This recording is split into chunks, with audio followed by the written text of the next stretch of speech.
దేవుని యొక్క వాక్యంతో మన హృదయాలు నింపుకుందాం. మన హృదయం దేవుని వాక్యంతో నింపబడుతూ ఉంటే ఆ స్వచ్ఛత, వాక్యము వలనైన స్వచ్ఛత మన హృదయంలోనికి వెళుతూ ఉంటే తప్పకుండా అది లోపల కార్యం చేస్తుంది అనే సత్యాన్ని గత 2 వారాలుగా మీకు వివరించడం జరిగింది. అలాగే గత వారం ఎంతో విలువైన జ్ఞాన సంగతులు మనం దేవుని సన్నిధిలో నేర్చుకున్నాం. ఒక మనిషి హృదయంలో పశ్చాత్తాపం మొదలైతే అది ఎలా ఉంటుందో, ఏ విధంగా దేవుని సన్నిధిలో నిలబెడుతుందో, ఏ విధంగా దేవుని యొక్క కార్యం ఆ హృదయంలో జరగడానికి అవకాశం ఇస్తుందో మనం నేర్చుకున్నాం. ప్రతి వారం మనం చేస్తున్నటువంటి భోజనం, అక్షయ ఆహారం అనే భోజనం మన హృదయాలలో ఉన్న మలినాన్ని తొలగించి మన హృదయాన్ని దేవునికి దగ్గర చేసి ఆయన సత్యంతో మనల్ని సంధిస్తూ, బలపరుస్తూ, స్థిరపరుస్తూ, ఆయన కృపకు పాత్రులుగా చేసి ఆయన చిత్తవృత్తి యందు నూతన పరుస్తూ ముందుకు నడిపిస్తూ వస్తోంది. కాబట్టి విశ్వాసమందు భాగ్యవంతులుగా, స్థిరులుగా, కదలని వారుగా, ప్రభు కార్యాభివృద్ధి యందు ఆసక్తిపరులుగా, ఈ జీవితకాలం మట్టుకే క్రీస్తు యేసునందు నిరీక్షించువారుగా ఉండక రాబోయే కాలమునకు మంచి పునాది వేసుకునే పిల్లలుగా ఉండాలి. రాబోయే కాలానికి భవిష్యత్తు ఉంది అనేది క్రైస్తవ విశ్వాసం. భవిష్యత్తు ఏమీ లేదు అనేది మూర్ఖత్వం. జీవితం ఉంది, రాబోయే జీవితం ఉంది అనేది క్రైస్తవ విశ్వాసం. అసలు ఏమీ లేదు అనేది అజ్ఞానం, మూర్ఖత్వం, బుద్ధిహీనత అని దేవుడు చెప్పారు. కాబట్టి దేవుడు వ్రాయించినటువంటి ప్రతి మాట రాబోయే జీవితానికి మంచి పునాది వేసుకోమని మనకు సెలవిస్తోంది. రాబోయే జీవితం ఉంది, దాని కొరకు మీరు అందరూ ఏం చేయాలి? మంచి పునాది వేసుకోవాలి. జీవితమే లేదు అనేది లోకంలో శరీరాశల్లో, నేత్రాశల్లో, జీవపు డంబాల్లో మునిగిపోయిన వారు చెప్పేటువంటి విషయం. అసలు జీవితమే లేదు అని చెప్తారు వాళ్ళు. జీవితమే లేదు అని చెప్పే మాట బైబిల్ ఎప్పుడు చెప్పలా. సాక్షాత్ యేసుక్రీస్తు ప్రభువారు మాట్లాడుతూ రాబోయే జీవితం ఉంది అన్నారా, లేదు అన్నారా? ఎప్పుడు కూడా ఆయన మాటల్లో పరలోకము, పరలోకము, పరలోకం అనే మాటలు ఎక్కువగా వచ్చాయి. పరలోకం, పరలోకం, పరలోకం అని మాట్లాడతారు యేసు ప్రభువారు. ఆయన అలా మాట్లాడుతున్నప్పుడు ఇప్పటికీ లోకంలో చాలామంది అది ఉందో లేదో ఎవడు చూసి వచ్చాడు అనేవాళ్ళు ఉన్నారు. అది ఉందో లేదో ఎవడు చూసి వచ్చాడు, మీరు పరలోకం గురించి మాట్లాడుతున్నారు, ఇలా అడుగుతారు. కానీ వాస్తవం అర్థమైన వాడు ఏమంటాడంటే, అసలు భూలోకం ఉందో లేదో మనకేం తెలుసు తల్లి గర్భంలో నుంచి రాకముందు? అవునా? తల్లి గర్భంలో నుంచి రాకముందు భూలోకం ఉందో లేదో మనకేం తెలుసు? అసలు తల్లి గర్భం ఉందో లేదో నీకు ఎలా తెలుసు నువ్వు రాకముందు? ఎక్కడి నుంచి తల్లి గర్భంలోకి వచ్చావు? ఎక్కడి నుంచి భూలోకంలోకి వచ్చావు? ఈ భూలోకం నుంచి ఎక్కడికి వెళ్తున్నావు? ఇది విశ్వాసాన్ని గురించి ఆలోచించాల్సినటువంటి విషయం. నిజంగా జ్ఞానవంతుడైతే ఈ విధంగా ఆలోచిస్తాడు. లేదు, కళ్ళ ముందు కనబడుతున్న ఇదే సత్యం, నేను ఏదైతే చూస్తున్నాను అదే సత్యం, ఇంకేమీ లేదు అనుకుంటే, ఇదివరకు కూడా చెప్పాను, మళ్ళీ ఒకసారి గుర్తు చేస్తాను. చచ్చాకి ఏమీ లేదు అనుకుంటే అది నిజమైతే మనకు ఎవ్వరికీ ఏ ప్రాబ్లం లేదు కదా. విశ్వాసకి ఏ ప్రాబ్లం లేదు, అవిశ్వాసకి ఏ ప్రాబ్లం లేదు. ఏది నిజమైతే? చచ్చాకి ఏమీ లేదు అనేదే నిజమైతే. కానీ చచ్చాక తీర్పు ఉంది, పరలోకం ఉంది, నరకం ఉంది, పాతాళం ఉంది, శిక్ష ఉంది, నీతిమంతులు నెమ్మది పొందే చోటు ఉంది, యుగయుగాల జీవితం ఉంది, నిత్య జీవితం ఉంది. ఇది నిజం అనుకోండి, విశ్వాసులకు మాత్రమే ప్రాబ్లం లేదు, అవిశ్వాసులందరికీ ప్రాబ్లం ఉంది. ఇప్పుడు 2 విషయాల్లో ప్రాబ్లం ఫేస్ చేసేవాళ్ళు ఎవరు? అవిశ్వాసులు. ఏమీ లేదనే నమ్మకం ప్రాబ్లం క్రియేట్ చేస్తే ఒకళ్ళు ఉంటే, కానీ ఏమీ లేదు అనే విషయం ఒకవేళ నిజమైనా కూడా విశ్వాసికి ఏ ప్రాబ్లం లేదు. మీకు అర్థమైంది కదా విషయం? అందుకే సత్యమును కొని దానిని జాగ్రత్తగా దాచుకునుము అంటోంది దేవుని వాక్యం. ఎవరు సత్యంలో ఉన్నారో వారు భయపడరు. సత్యంలో ఉన్నవాడు చావుకు భయపడ్డావు, సత్యంలో ఉన్నవాడు కష్టానికి భయపడ్డావు, సత్యంలో ఉన్నవాడు ఇరుకులకు, ఇబ్బందులకు భయపడ్డావు. ఎందుకో తెలుసా?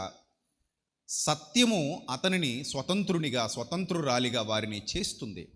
సత్యానికి ఆ శక్తి ఉంది, సత్యానికి ఆ బలం ఉంది. సత్యము వలనైన నీతి మనల్ని ఆ స్థితిలోనికి తీసుకుని వెళుతుంది, ఆ పరిస్థితిలోనికి తీసుకుని వెళుతుంది. కాబట్టి ప్రియమైన దేవుని ప్రజలారా, విశ్వాసమందు భాగ్యవంతులు కావాలి దేవుని వాక్యంతో కట్టబడుతూ, విశ్వాసమందు స్థిరులు కావాలి దేవుని వాక్యంతో కట్టబడుతూ. ఈ వారంలో 2 మరణాలు, వృద్ధులు, మన లైన్మ్యాన్ గారి వారి తల్లిగారు మరణించారు.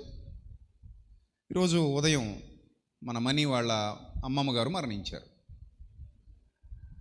ఆమె విశ్వాసమందు స్థిరురాలిగా, విశ్వాసమందు భాగ్యవంతురాలిగా తన కుటుంబంతో పాటు నేటి వరకు సంఘంలో ఒక గొప్ప భాగ్యవంతురాలిగానే బతికింది. ఆమె ఈరోజు ఈ లోకాన్ని విడిచిపెట్టి ప్రభు సన్నిధికి చేరుకుంది వృద్ధాప్యమందు. ఆమె బ్రతికినంత కాలం తనకున్న సామర్థ్యాన్ని బట్టి, భర్త లేకపోయినా, కొడుకు చనిపోయినా, ఆమె తనకున్న సామర్థ్యాన్ని బట్టి తన వంతు దేవుని పాత్రగా దేవుని పనిలో వాడబడింది. ప్రతి సెమినార్కి నేటి వరకు మనం ఎన్ని సెమినార్స్ చేసామో అన్ని సెమినార్స్లో ఆ వృద్ధురాలు తన వంతు పాత్ర పోషించిందంటే మీరు నమ్మాలి. ప్రతి సెమినార్కి ఎంతో కొంత తన కలిగిన దానిలో నుండి తన సామర్థ్యాన్ని బట్టి ఒక 50,000 లేదా 40,000 తీసుకొచ్చి నా చేతిలో పెట్టి ప్రార్థన చేయండి అని అడిగి, ఈ ధనాన్ని దేవుని సేవలో వినియోగిద్దాం, వస్తున్న వారికి భోజనాల కొరకు దేవుని సేవలో వినియోగిద్దాం అని చెప్పి ఆమె నేటి వరకు ఎన్ని సెమినార్స్ జరిగాయో అన్ని సెమినార్స్లో తన వంతు పాత్ర పోషించింది. ఈరోజు ఉదయం దేవుని సన్నిధికి చేరుకుంది. రేపు పొద్దున అదే ప్లేస్లో నేను కూడా ఉంటాను, అందులో ఏం సందేహం లేదు. వన్ ఫైన్ డే నేను కూడా ఫేస్ చేయాల్సినటువంటి విషయం అది. మనకిక్కడ ఈ బాధ కలగొచ్చేమో కానీ విశ్వాసులు నీతిమంతులు వెళ్ళిపోతున్నప్పుడు దేవుని సన్నిధిలో ఆనందం కలుగుతుంది. పండగ వాతావరణం. వారి కొరకు ఎవరు వస్తారని చెప్పబడుతుంది వాక్యంలో. ఎవరు వస్తారటమ్మా వాళ్ళ కోసం? దేవదూతలు వస్తారట. దేవదూతలు వచ్చి తీసుకుని వెళ్తారట. దేవుని సన్నిధి ఒకసారి రిజిస్టర్ అయిపోతే దేవుని సన్నిధిలో మన పేరు ఒకసారి పరలోకంలో రిజిస్టర్ అయిపోయింది అనుకోండి, ఇంకంతే, అది ఎప్పటికీ చెరగదు.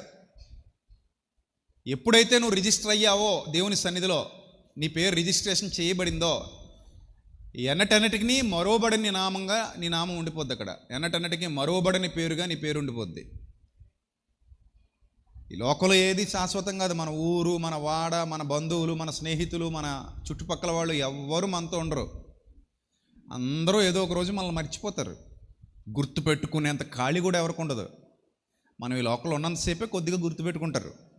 ఒకసారి ఈ లోకంలో నుంచి జస్ట్ అలా మాయమై వెళ్ళిపోయాం అనుకోండి, ప్రయాణం మొదలుపెట్టాం అనుకోండి, ఇంకెవరో మనల్ని గుర్తుపెట్టుకోరు.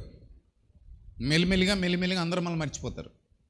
కానీ దేవుని సన్నిధిలో నీ పేరు రిజిస్టర్ అయితే ఆయన నిన్నెన్నటికీ మరువడు, విడువడు.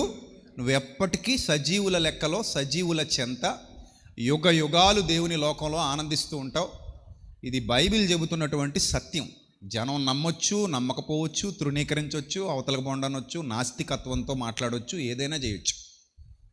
కానీ ఆస్తికులందరూ నమ్ముతున్నారు మరో లోకం ఉందని. అందులో క్రైస్తవ విశ్వాసం చాలా బలంగా నొక్కి నొక్కి చెబుతోంది, రాబోయే లోకం ఒకటి ఉంది అని. రాబోయే లోకం ఒకటి ఉంది. దాని గురించి ఆలోచించండి. యేసుప్రభు వారు ఎంత స్పష్టంగా ఉంటారంటే ఆయన వైఖరి. ఒక అధికారి ఒకరోజు యేసుప్రభు వారి దగ్గరికి వచ్చారు. అధికారికి అధికారం ఉండడమే గొప్ప ఈగో సెంట్రిక్ ప్రాసెస్ అనమాట. అక్కడ అంతా జరిగేది అక్కడ. అధికారం ఉంది అంటే ఇంకా అది, ఆ అధికారం ఒక ఈగో క్రియేట్ చేస్తుంది, ఒక గర్వాన్ని, అహంకారాన్ని తీసుకొస్తుంది. నేను అధికారినని. చూశారు కదా, అధికారం వచ్చేంత వరకు ఒకలాగా ఉంటారు, అధికారం వచ్చాక మరోలాగా ఉంటారు. మొత్తం వినయం ఉండదు, విధేయత ఉండదు, అంతా మారిపోద్ది. అధికారం వచ్చేంత వరకు అమ్మో మామూలుగా ఉండదు. చూడండి వాళ్ళ వేషాలు మనం చూస్తాం కదా మీడియాలో, ఎన్ని వేషాలు వేస్తారో. ఒక్కసారి ఇలాగా ఎలక్షన్ అయిపోయింది, అధికారం వచ్చేసింది అనగానే మొత్తం టర్న్ అయిపోద్ది. అన్నీ మారిపోతాయి. మాట మారిపోద్ది, తీరు మారిపోద్ది, విధానం మారిపోద్ది. అంటే ఏంటంటే అధికారం వలన కలిగినటువంటి గర్వం. ఇప్పుడు అధికారంతో పాటుగా ధనం కూడా ఉందనుకోండి, ఇంకెలా ఉంటుంది చెప్పండి? ఇంకెలా ఉంటుంది? అమ్మో, ఇంకా మనిషిని మనం పట్టుకోగలమా? అధికారం ఉంది, అధికారంతో పాటు ఏముంది? ఫుల్ డబ్బు ఉంది. మనం పట్టుకోలేమా మనిషిని? బేసిక్గా రెండు మన జీవితంలో ఉన్నాయంటే ఎక్కడో నూటికో కోటికో ఉంటారు అలాంటి వాళ్ళు. తగ్గింపు స్వభావం కలిగి ఇదేమైనా శాశ్వతమైంది, ఈ శరీరం నాతో ఉండే శరీరమే శాశ్వతం కాదు, ఈ డబ్బు శాశ్వతమా, అధికారం శాశ్వతమా, ఏదో ఒక రోజు నేను ఈ లోకాన్ని విడిచిపెట్టి వెళ్ళిపోవాలి, ఇదేమో నికరం కాదు అని అనుకునే వాళ్ళు ఎక్కడో అరా కొర నూటికో కోటికో ఉంటే ఉండొచ్చేమో. మొత్తానికి ఉండకుండా పోరు. కానీ ఎవరో ఒకరు జ్ఞానం నేర్పిస్తుంటే ఆ జ్ఞానం మనసులో పడుతుంటే ఆలోచనలు మారతాయి. నిజం ఇది. జ్ఞానం మనసులో పడుతున్నప్పుడు ఆలోచనలు మారతాయి. అందుకే నా పిల్లలు చెడిపోతున్నారు ప్రార్థన చేయండి అని అడగడం కాదు. ఆ పిల్లల్ని తీసుకొచ్చి దేవుని సన్నిధిలో దేవుని సేవకుడి ముందు కూర్చోబెట్టు, సత్యం ప్రకటించే సేవకుడి ముందు. ఆ సేవకుడు మాట్లాడుతున్న మాటల్లో కనీసం 2-3 మాటలు మీ పిల్లల హృదయాల్లో పడినా అవి వాళ్ళ భవిష్యత్తుకు బంగారు బాట వేసుకోవడానికి ఉపయోగపడతాయి. దేవుని వాక్యం వినుట వలన విశ్వాసం కలుగుతుంది. వినుట క్రీస్తుని గురించిన మాట వల్ల కలుగుతుంది. కనీసం లైవ్ ముందైనా కూర్చోబెట్టు, ఈ లైవ్ అయినా పంపించు, వినిపించు, నేర్పించు. ఇందులో నిన్ను ఆలోచింపజేసిన విషయం ఏదంటే అది కట్ చేసైనా పంపించు, ఆ బిట్ కట్ చేసైనా పంపించు, పునః రీల్ లాగైనా పంపించు. మారుతారు మనుషులు. ఎందుకంటే వాక్యం లోపల పడుతూ ఉంటే ఊరుకోదు, అది ఏదో ఒకటి చేస్తుంది. సరే, ఒకరోజు ఒక అధికారి వచ్చాడు యేసుప్రభు వారి దగ్గరికి. నన్ను అడిగితే ఆ నూటికో కోటికో ఒకడుంటాడన్న కదా, కొంత తగ్గింపు స్వభావం ఉన్నవాడు. అలాంటి వ్యక్తి అన్నమాట ఇతను. చూడండి, అతను లోకాసు వార్తలో కనబడతాడు. 18వ అధ్యాయం 18వ వచనంలో, లోకాసు వార్త 18వ అధ్యాయము 18వ వచనంలో చూడండి. ఒక అధికారి ఆయన్ని చూచి, సద్బోధకుడా, నిత్య జీవానికి వారసుడినొకటకు నేనేం చేయాలని ఆయన అడిగాడంటే, చూడండి, యేసు ప్రభు వారు దేనికోసం భూమి మీదకి వచ్చారో గ్రహించగలిగాడు. మొదట యేసు ప్రభు వారు దేనికోసం వచ్చారు, దేనికి ఆయన అంబాసిడర్గా వచ్చారు, దేనికోసం పరలోకం నుంచి ఈ లోకానికి దిగి వచ్చారు, ఈ మట్టి నేల మీద ఎందుకు అడుగు పెట్టారు అనేది గ్రహించాలి మొదట. అసలు నీ విశ్వాసం మొదలవడానికి ముందే నీకు బేసిక్ పాయింట్స్ తెలియాలి. ఈ అధికారికి ఆ బేసిక్ పాయింట్స్ అర్థమయ్యి నేను కోట్లు సంపాదించాలంటే ఏం చేయాలి, నేను ఈ ప్రపంచాన్ని అంతా జయించాలంటే ఏం చేయాలి, నేను ఈ కొండల్ని, గుట్టల్ని, మెట్టల్ని ఎత్తి అవతల పడేయాలంటే ఏం చేయాలి, సముద్రాన్ని అంతటిని నేను తాగేయాలంటే ఏం చేయాలంటే పిచ్చి క్వశ్చన్స్ అడగలా. ఏమడిగాడు? నాకు బంగారం ఎక్కడ దొరుకుతుందని అడగలేదు, వజ్రాలు ఎక్కడ దొరుకుతాయని అడగలేదు, విలువైన లోహాలు గనులు భూమిలో ఎక్కడ తగ్గితే దొరుకుతాయి, నువ్వు కలిగి ఉన్నది ఏది, నువ్వు లేకుండా కలగలేదట కదా, నువ్వు సృష్టించినోడు కాబట్టి నీకు అన్ని రహస్యాలు తెలుసు కదా, బంగారం ఎక్కడ పెట్టావు చెప్పు, బంగారపు గనులు ఎక్కడ పెట్టావు చెప్పు యేసుప్రభువా, అన్నీ నువ్వు పెట్టినవే కదా, నువ్వు చెప్తే మాకు అర్థమైపోతుంది కదా, ఈజీగా వెళ్ళి తవ్వుకు తెచ్చేసుకుంటాం. ముత్యాలు ఎక్కడ దొరుకుతాయి చెప్పు, వజ్రాలు ఎక్కడ దొరుకుతాయి చెప్పు, విలువైన డైమండ్స్ ఎక్కడ దొరుకుతాయి చెప్పు.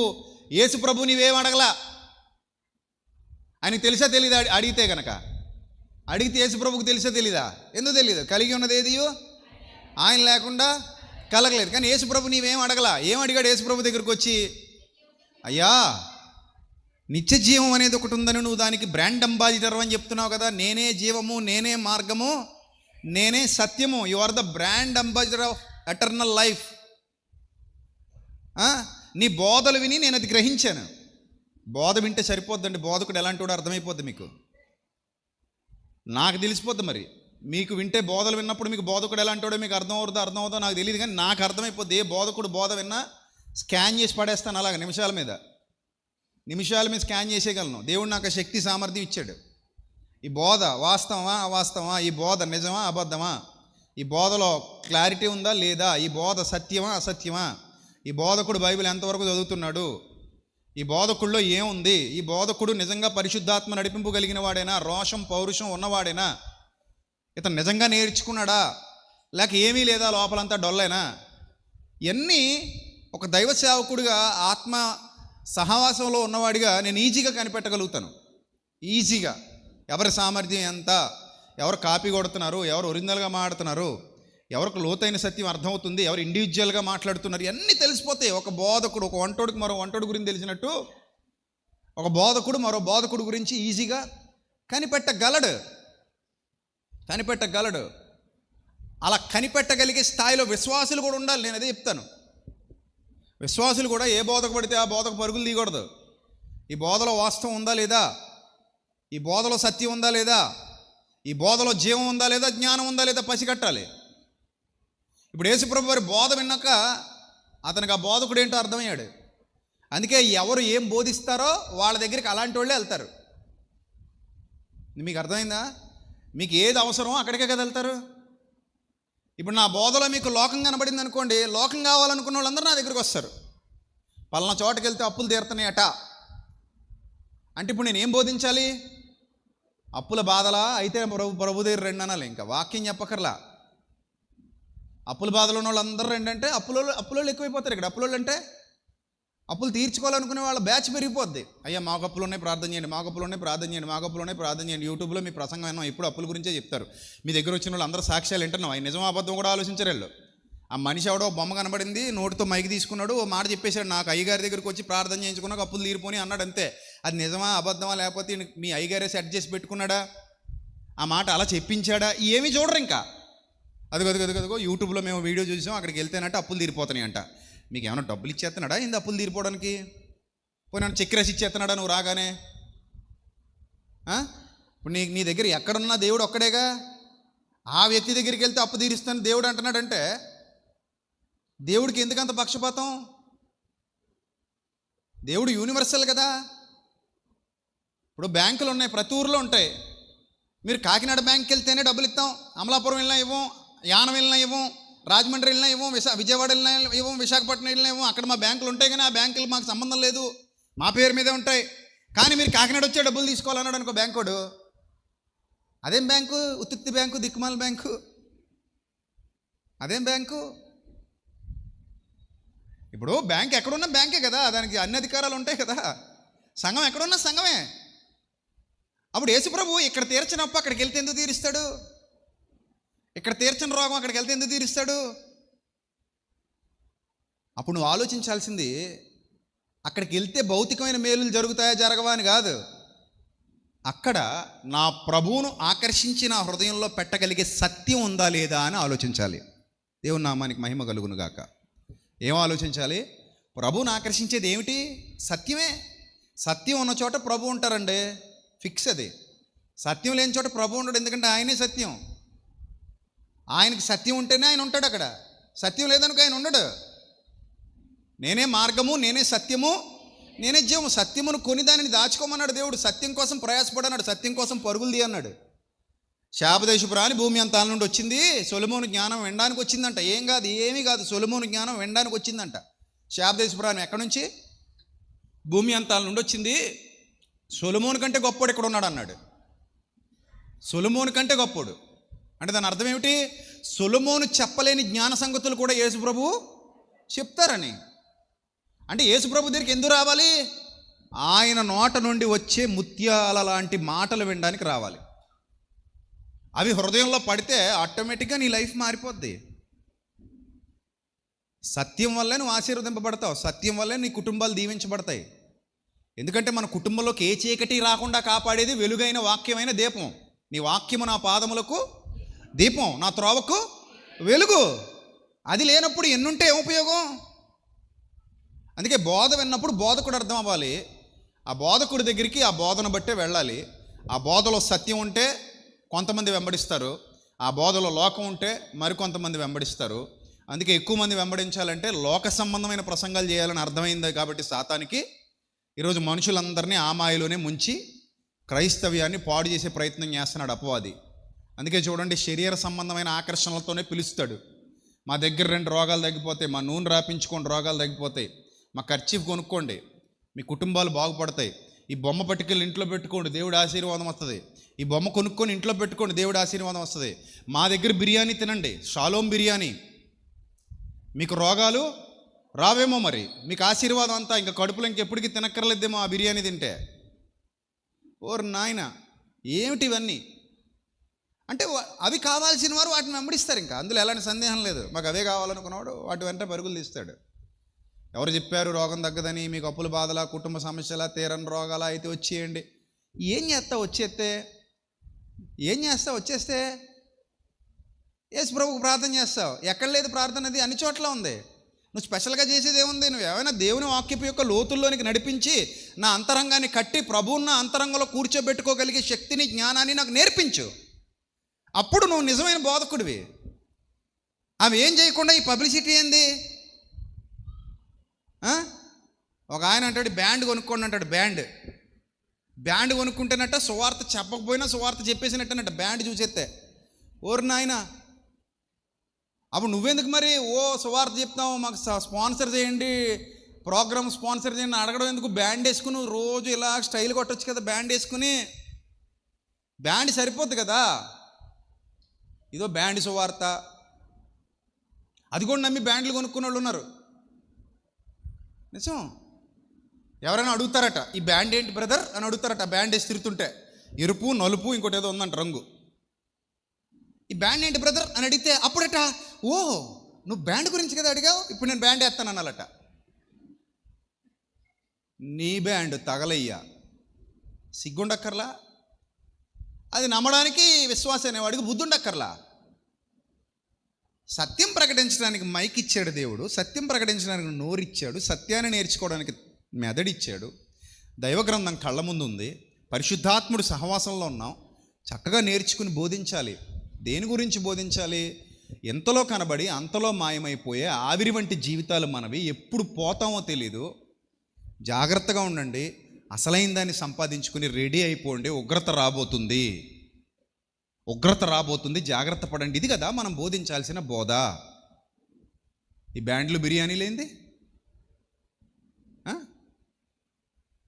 కాబట్టి వాస్తవాలు ఆలోచించాలి, వాస్తవాలు అర్థం చేసుకోవాలి, వాస్తవాలు గ్రహించాలి. దేవుని ఇల్లు వ్యాపార పుట్టిల్లుగా మారకూడదు. దేవుని ఇల్లు సత్యమునకు స్తంభంగా నిలబడాలి తప్ప వ్యాపార పుట్టిల్లుగా మారకూడదు. దేవుని ఇల్లు ఎప్పుడు కూడా మన బాధ్యత మర్చిపోకూడదు. చచ్చిపోయేదాకా మనందరిది ఒకటే బాధ్యత. నిన్ను వలే నీ పొరుగువాడిని ప్రేమించాలి. నేను ఎలాగైతే రక్షణలో నిలబడ్డానో ఇతరులందరినీ రక్షణలోనికి నడిపించడానికి నేను కంకణం కట్టుకోవాలి. ఇది నా బాధ్యత, ఇది నా భారం అని నిలబడాలి. అంతే. అది తప్ప వేరే ఏమీ ఉండకూడదు మనకి.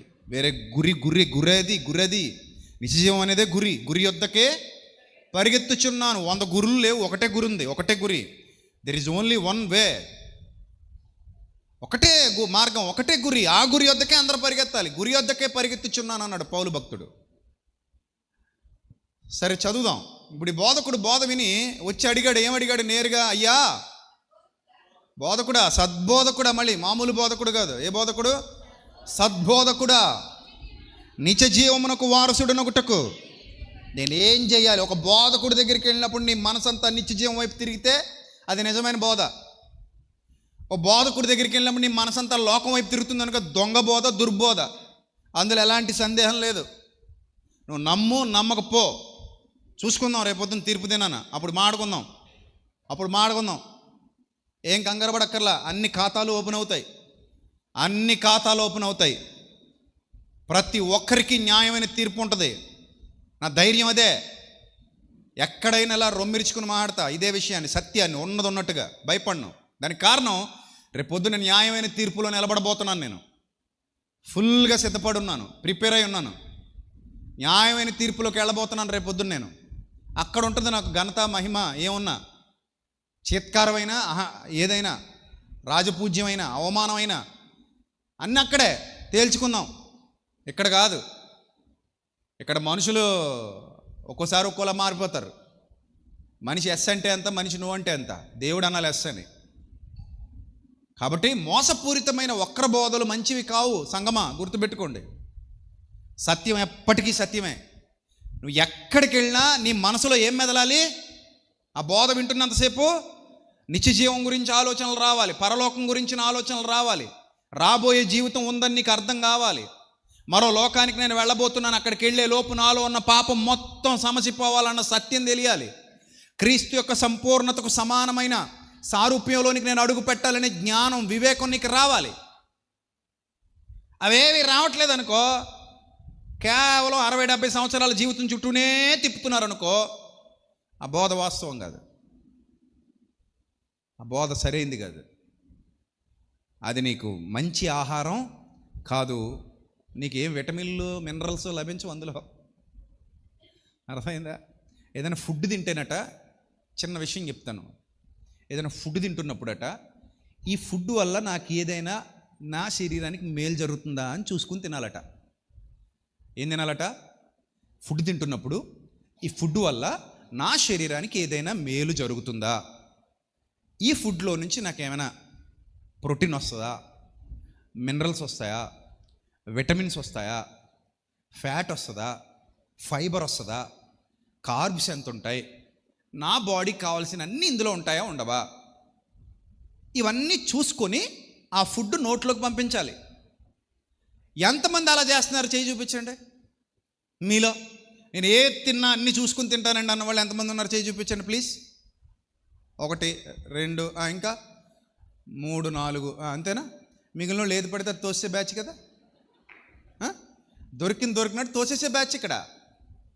స్వీట్ తోసేయి, కురుకురే తోసేయి, బంగాళదుంప చిప్స్ తోసేయి, ఇంకేమైనా రోడ్డు మీద దొరికేవి తోసేయి, ఆ నూనె ఎలాంటి నూనె మనకు అనవసరం తోసేయి, మైదాపిండి అబ్బా శుభ్రంగా తోసేయి, డ్రింకులు మర్చిపోకూడదు వాటిని తోసేయి, లోపల వేసేయి. ఇంకేంటి? ఏది దొరుకుతుంది వేసేయడమే. ఇదేమన్నా డస్ట్బిన్నా? స్వీట్ షాప్కి వెళ్ళడం, రంగురంగుల స్వీట్లు ఏమన్నా చూసుకోవడం, తోసేయటం. ఆగలేనండి అంటాడు మళ్ళీ ఒక ఆయన. చూస్తే ఏమవ్వలేడట, ఆగలేడట, మహానుభావుడు. ఈ ఫుడ్ వల్ల నాకు ఏ లాభం వస్తుంది అని ఆలోచించకుండా తిన్న ప్రతి ఒక్కడు వ్యాధుల బారిన పడతాడు, శరీరం వీక్ అయిపోద్ది, బలంగా ఉండలేడు. ఈ ఫుడ్ వల్ల నాకు ఏం లాభాలు ఉన్నాయని తెలుసుకుని తిన్నోడు బాగుపడతాడు, ఆరోగ్యంగా ఉంటాడు. ఎందుకో తెలుసా? చెడ్డదానిని తృణీకరించగల సామర్థ్యం ఉంటుంది, చెడ్డదానిని నిరాకరించగలిగే సామర్థ్యం ఉంటుంది. ఇది చెడ్డది అంటే నాకు వద్దు అని నిర్మోహమాటంగా వదిలేస్తాడు. మరి భోజనం కూడా బోధ కూడా భోజనమే కదా. ఈ బోధలో ఏముందని పరీక్షించగలిగే సామర్థ్యం నీకు లేనప్పుడు ఏ బోధకు పడితే ఆ బోధకి గాలికి చెదరగొట్టబడి పొట్టులా తిరుగుతావు, అది హృదయంలో పెట్టుకుంటావు, మానసికంగా ఆత్మీయంగా బలహీనత పాలైపోతావు, నిత్య జీవానికి దూరం అయిపోతావు. జాగ్రత్త నా ప్రియమైన దేవుని సంఘమా, జాగ్రత్త. తర్వాత నీ ఇష్టం. అర్థమైందా? ఏది పడితే తినకూడదు. రోజు చక్కెర కన్జ్యూమ్ చేస్తాం కదా. చక్కెర ఎంత ప్రమాదం తెలుసా? అది అసలు మానవ శరీరానికి చక్కెర వల్ల ఏ సమెత్తు ప్రయోజనం కూడా ఉండదు. మానవ శరీరానికి చక్కెర, ప్రాసెస్ చేయబడిన తెల్లటి చక్కెర, దానివల్ల ఏ సమెత్తు ప్రయోజనం కూడా ఉండదు. కానీ డైలీ కొట్టి దగ్గరికెళ్ళరా 5 కేజీలు చక్కెర తెచ్చేయి,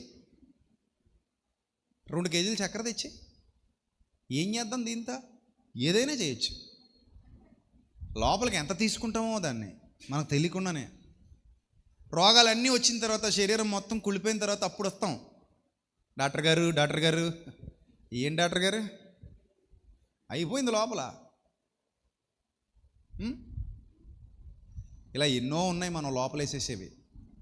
సర్లే ఏదేదో తిని చచ్చిపోయావు అనుకుందాం, పోతే పోయావులే. మరి ఆత్మకి ఏది పడితే వేసేస్తే ఎలాగా? అందుకే ఈ రోజు నుంచి నా పిల్లలుగా మీరు నేర్చుకోండి, పరీక్షించుకుని తినండి. ఏం తిన్నా ఏంటి, మీ పిల్లలకు కూడా పరీక్షించుకుని పెట్టండి. పిల్లలు కదా అని ఏది పడితే అది పెట్టేకండి, పునాదులు పాడైపోతే 13 అంతస్తుకో 50 అంతస్తుకి వెళ్ళాక నిన్నే తెచ్చుకుంటాడు. నీ బిడ్డ ఒక 20 అంతస్తుకి వెళ్ళాక పునాది వేసావు నువ్వు, 20 అంతస్తుకి వెళ్ళాక ఎవరిని తెచ్చుకుంటాడు? మా అమ్మ మా నాన్న ఇలా తగలేశారు నన్ను అనుకుంటాడు.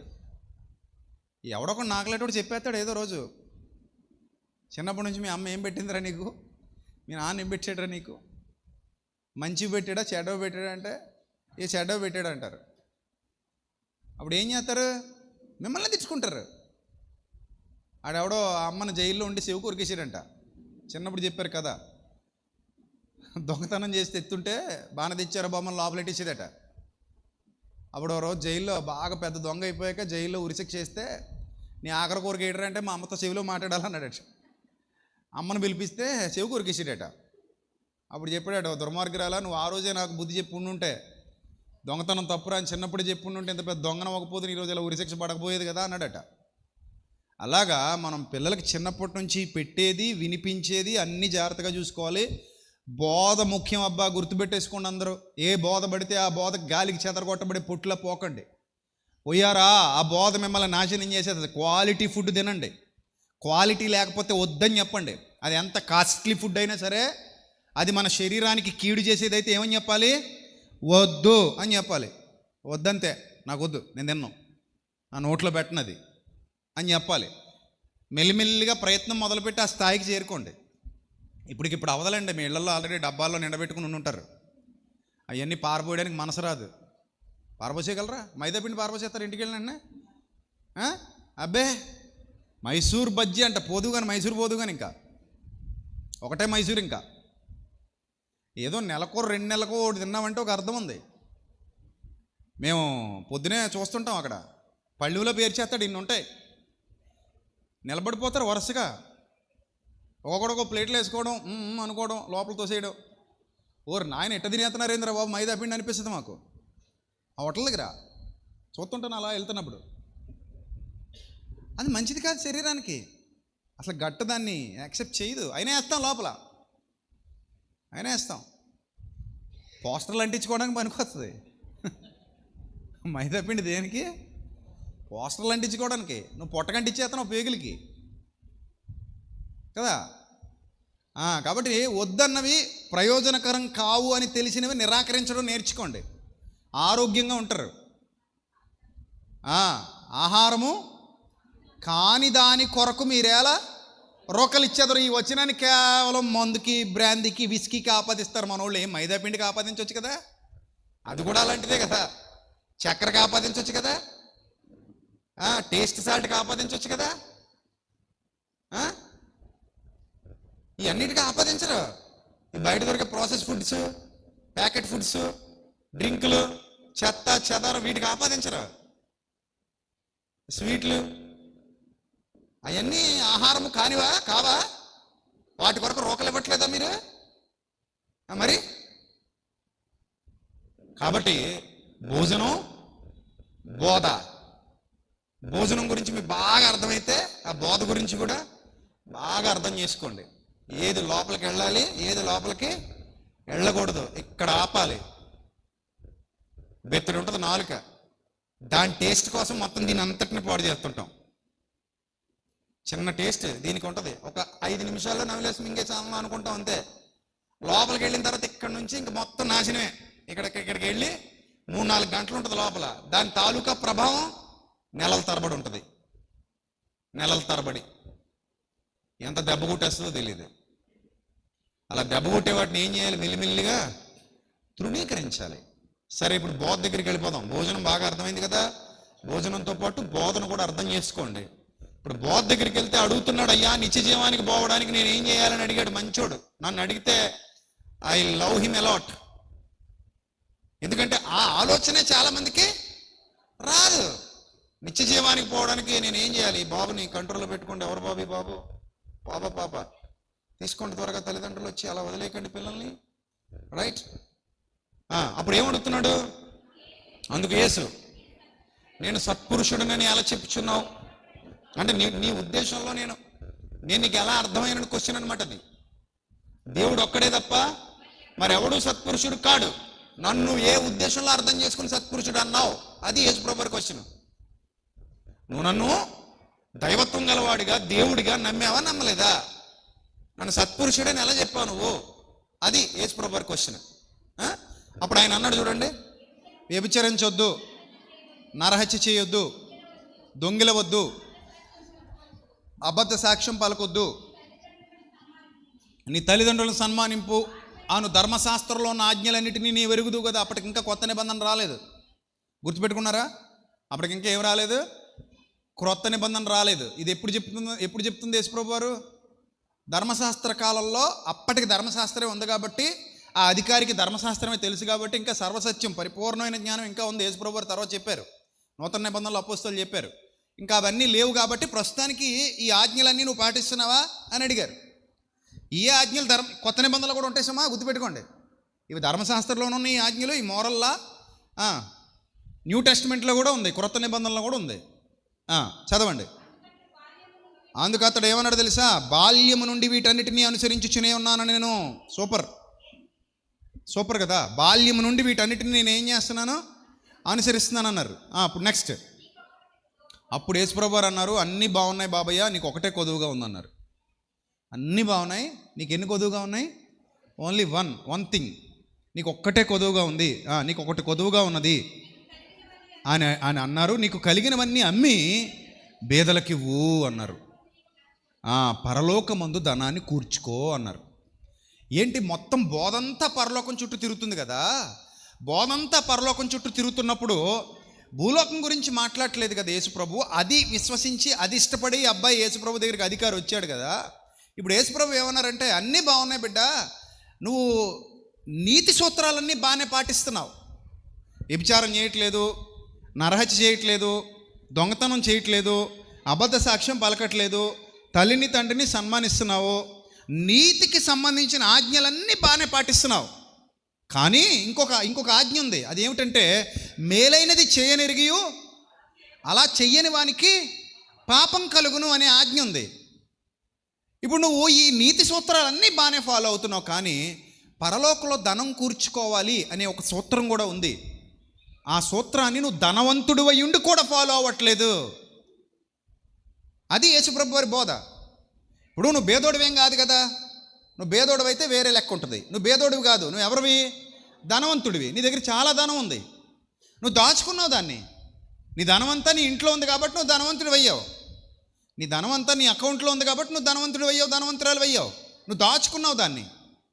నువ్వు నీతి సూత్రాలు అద్భుతంగా ఫాలో అవుతున్నావు, నీతి సూత్రాలు ఎక్సలెంట్గా ఫాలో అవుతున్నావు. కానీ నువ్వు ఫాలో అవ్వట్లేనిది ఒక పాయింట్ ఉంది. ఆ పాయింట్ ఏంటంటే, నీకు దేవుడిచ్చిన ధనాన్ని కేవలం దాచిపెట్టి దాని వైపు చూస్తున్నావు అంతే. దాచిపెట్టి దాన్ని చూసుకుంటున్నావు, ఆనందపడుతున్నావు. నువ్వు ధనవంతుడివి, అధికారివి కూడా.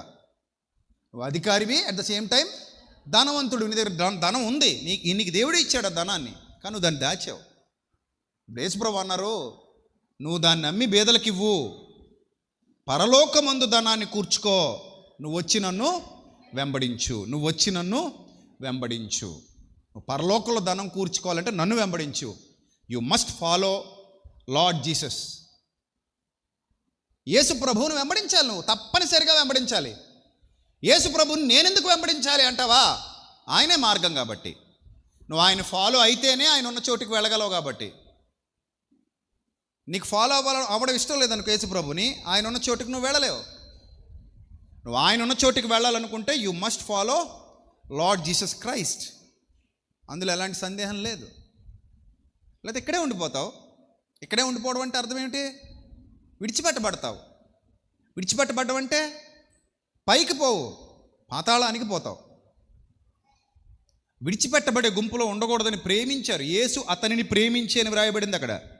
యేసు అతనిని ప్రేమించాడట. ప్రేమించి నీకు ఇంకనూ ఒకటి కొదువుగా ఉంది. మరో సువార్తలు ఉంటుంది యేసు అతన్ని ప్రేమించారని. నీకు ఇంకనూ ఒకటి కొదువుగా ఉంది,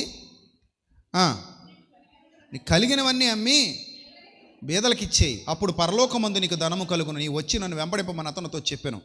23వ వచనం, అతడు మిక్కిలి ధనవంతుడు గనుక. చూశారు, చాలా దాచేశాడు. చెప్పాను కదా, ధనవంతుడు ఎప్పుడు అనబడతాడు? దాచుకున్న దాన్ని బట్టే నువ్వేమవుతావు? ధనవంతుడు అవుతావు. నువ్వు దాచుకున్న దాన్ని బట్టి నువ్వు ధనవంతుడివి, ధనవంతురాలు అని పిలువబడతావు. చాలా దాచేశాడు, అప్పటికే చాలా దాచేశాడు. సంచుల నిండా కొట్లు కట్టి పెద్దవి చేసి దాచేశాడు. అంత దాచాడు కనుకనే, ధనవంతుడు కనుకనే ఆ ధనాన్ని ఖర్చు పెట్టమన్న మాట అతనికి నచ్చలేదు. నీతి సూత్రాలు పాటించడానికి ఖర్చు పెట్టక్కర్లేదు. వ్యభిచరించవద్దు, శరీరాన్ని కంట్రోల్ చేసుకుంటే సరిపోద్ది. నరహత్య చేయొద్దు, మనసును కంట్రోల్ చేసుకుంటే సరిపోద్ది. అబద్ధ సాక్ష్యం పలకొద్దు, నోటిని కంట్రోల్ చేసుకుంటే సరిపోద్ది. ఇంకా నీ తల్లిని తండ్రిని సన్మానించు, జ్ఞానం కలిగి ప్రవర్తిస్తే సరిపోద్ది. ఇంకా దొంగిలవద్దు, నీ పొరుగువానిది ఏది ఆశించవద్దు, దొంగిలొద్దు, దొంగతనం చేయొద్దు. దొంగతనం చేయొద్దంటే ఇతనికి దొంగతనం చేసి కర్మ లేదు. ఎందుకంటే ఇతనికే బోల్డ్ అంత దాచుకుని ఉన్నాడు, అప్పటికే ఎక్కువ ఉంది ఇతని దగ్గర, ఎక్కువ ఉంది కాబట్టి దొంగతనం చేయాల్సిన నెసెసిటీ లేదు. కాబట్టి ఇవన్నీ బాగానే ఫాలో అయ్యాడు, ఫాలో అవుతున్నాడు కూడా. ఎప్పటి నుంచట? చిన్నప్పటి నుంచి నీతి సూత్రాలు పాటిస్తున్నాడు. కానీ మేలైనది చేసే అవకాశం ఉండి కూడా చేయకపోవడాన్ని దేవుడు నేరంగా పరిగణిస్తాడట. నువ్వు అవకాశం ఉండి ఎందుకు చేయలేదు అని ప్రశ్నిస్తాడట. దేవుడు నేరంగా పరిగణించేటువంటి ఆ విషయంలో ఇతడు దేవుని ఎదుట సంపూర్ణుడుగా లేడు. ధనాన్ని దాచుకొని దేవుని కొరకు ఖర్చు పెట్టడంలో వెనకాడుతున్నాడు. ధనాన్ని దాచుకుని, అది దేవుడిచ్చిన ధనాన్ని దాచుకుని దేవుని చిత్తాన్ని జరిగించడంలో వెనకాడుతున్నాడు. ఆ ఒక్క విషయంలో వెనకబడ్డాడు. ధనం అతన్ని లాగేసింది. ఆ ఒక్క విషయంలో ధనం అతన్ని కట్టిపడేసింది. ఆ కట్టిపడేయడం వల్ల అతడు మిక్కిలి ధనవంతుడు కనుకని వ్రాయబడిన చూడండి 23లో ఏమనుంది? మిక్కిలి అంటే బోలెడంత డబ్బు దాచుకుని వచ్చాడు యేసు ప్రభు దగ్గరికి. మిక్కిలి, పరిశుద్ధాత్ముడు వ్రాయిస్తున్నాడు లోకా ద్వారా, మిక్కిలి ధనవంతుడు, బోలెడంత డబ్బు లోపల దాచుకుని వచ్చాడు. ఆ మాటలు విని మిక్కిలి వ్యసన పడ్డాడంట. మిక్కిలి వ్యసన పడ్డాడు. అయ్యో నేను ఖర్చు పెట్టలేనయ్యా, నువ్వు ఖర్చు పెట్టమంటున్నావు, నేను ఖర్చు పెట్టలేను, నా వల్ల కాదు, ఖర్చు పెట్టడానికి కాదు నేను దాచుకున్నది, చూసుకుని ఆనందపడడానికి దాచుకున్నాను, నేను ఖర్చు పెట్టలేను, నా వల్ల కాదు, నేను ఖర్చు పెట్టలేనని ఒప్పుకున్నట్టే. ఇంకది మిక్కిలి వ్యసన పడ్డాడంట, బాధపడ్డాడనమాట. ఏంటి ఇలా చెప్పావు, ఇన్ని పాటిస్తున్నాను, నేను పరలోకం పోతానని చెప్పాలి కదా నువ్వు. వ్యభిచారం చేయట్లేదు, నరహత్య చేయట్లేదు, దొంగతనం చేయట్లేదు, అబద్ధ సాక్ష్యం పలకట్లేదు, తల్లిని తండ్రిని సన్మానిస్తున్నాను, అన్నీ చేసినందుకు నేను ఎక్కడ పోతానని చెప్పాలి? నువ్వు పరలోకం పోతానని చెప్పాలి. కానీ నువ్వేమన్నావు? ఇవన్నీ ఓకే నాన్న, నువ్వు పరలోకం వెళ్ళడానికి ఇంకొకటే ఆటంకంగా ఉంది, నువ్వు పరలోకంలో ధనం కూర్చుకో, బోల్ డబ్బు దాచేసావు, నీ ఇనపెట్టి నిండా డబ్బు ఉంది, నీ దగ్గర బోలెడంత బంగారం ఉంది, నీ దగ్గర బోలెడైన ఆస్తుపాస్తులు భూములు ఉన్నాయి, బాగా దాచిపెట్టుకున్నావు. ఒక 5-6 తరాలు సరిపడినా తిన్నా తరగనంత ఆస్తి, లేదా 10-15 తరాలు తిన్నా తరగనంత ఆస్తి దాచిపెట్టుకున్నావు.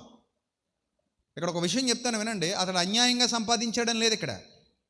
ఐ థింక్ అతడు న్యాయవంతుడే అయి ఉండొచ్చు, న్యాయంగా సంపాదించింది అయి ఉండొచ్చు కూడా.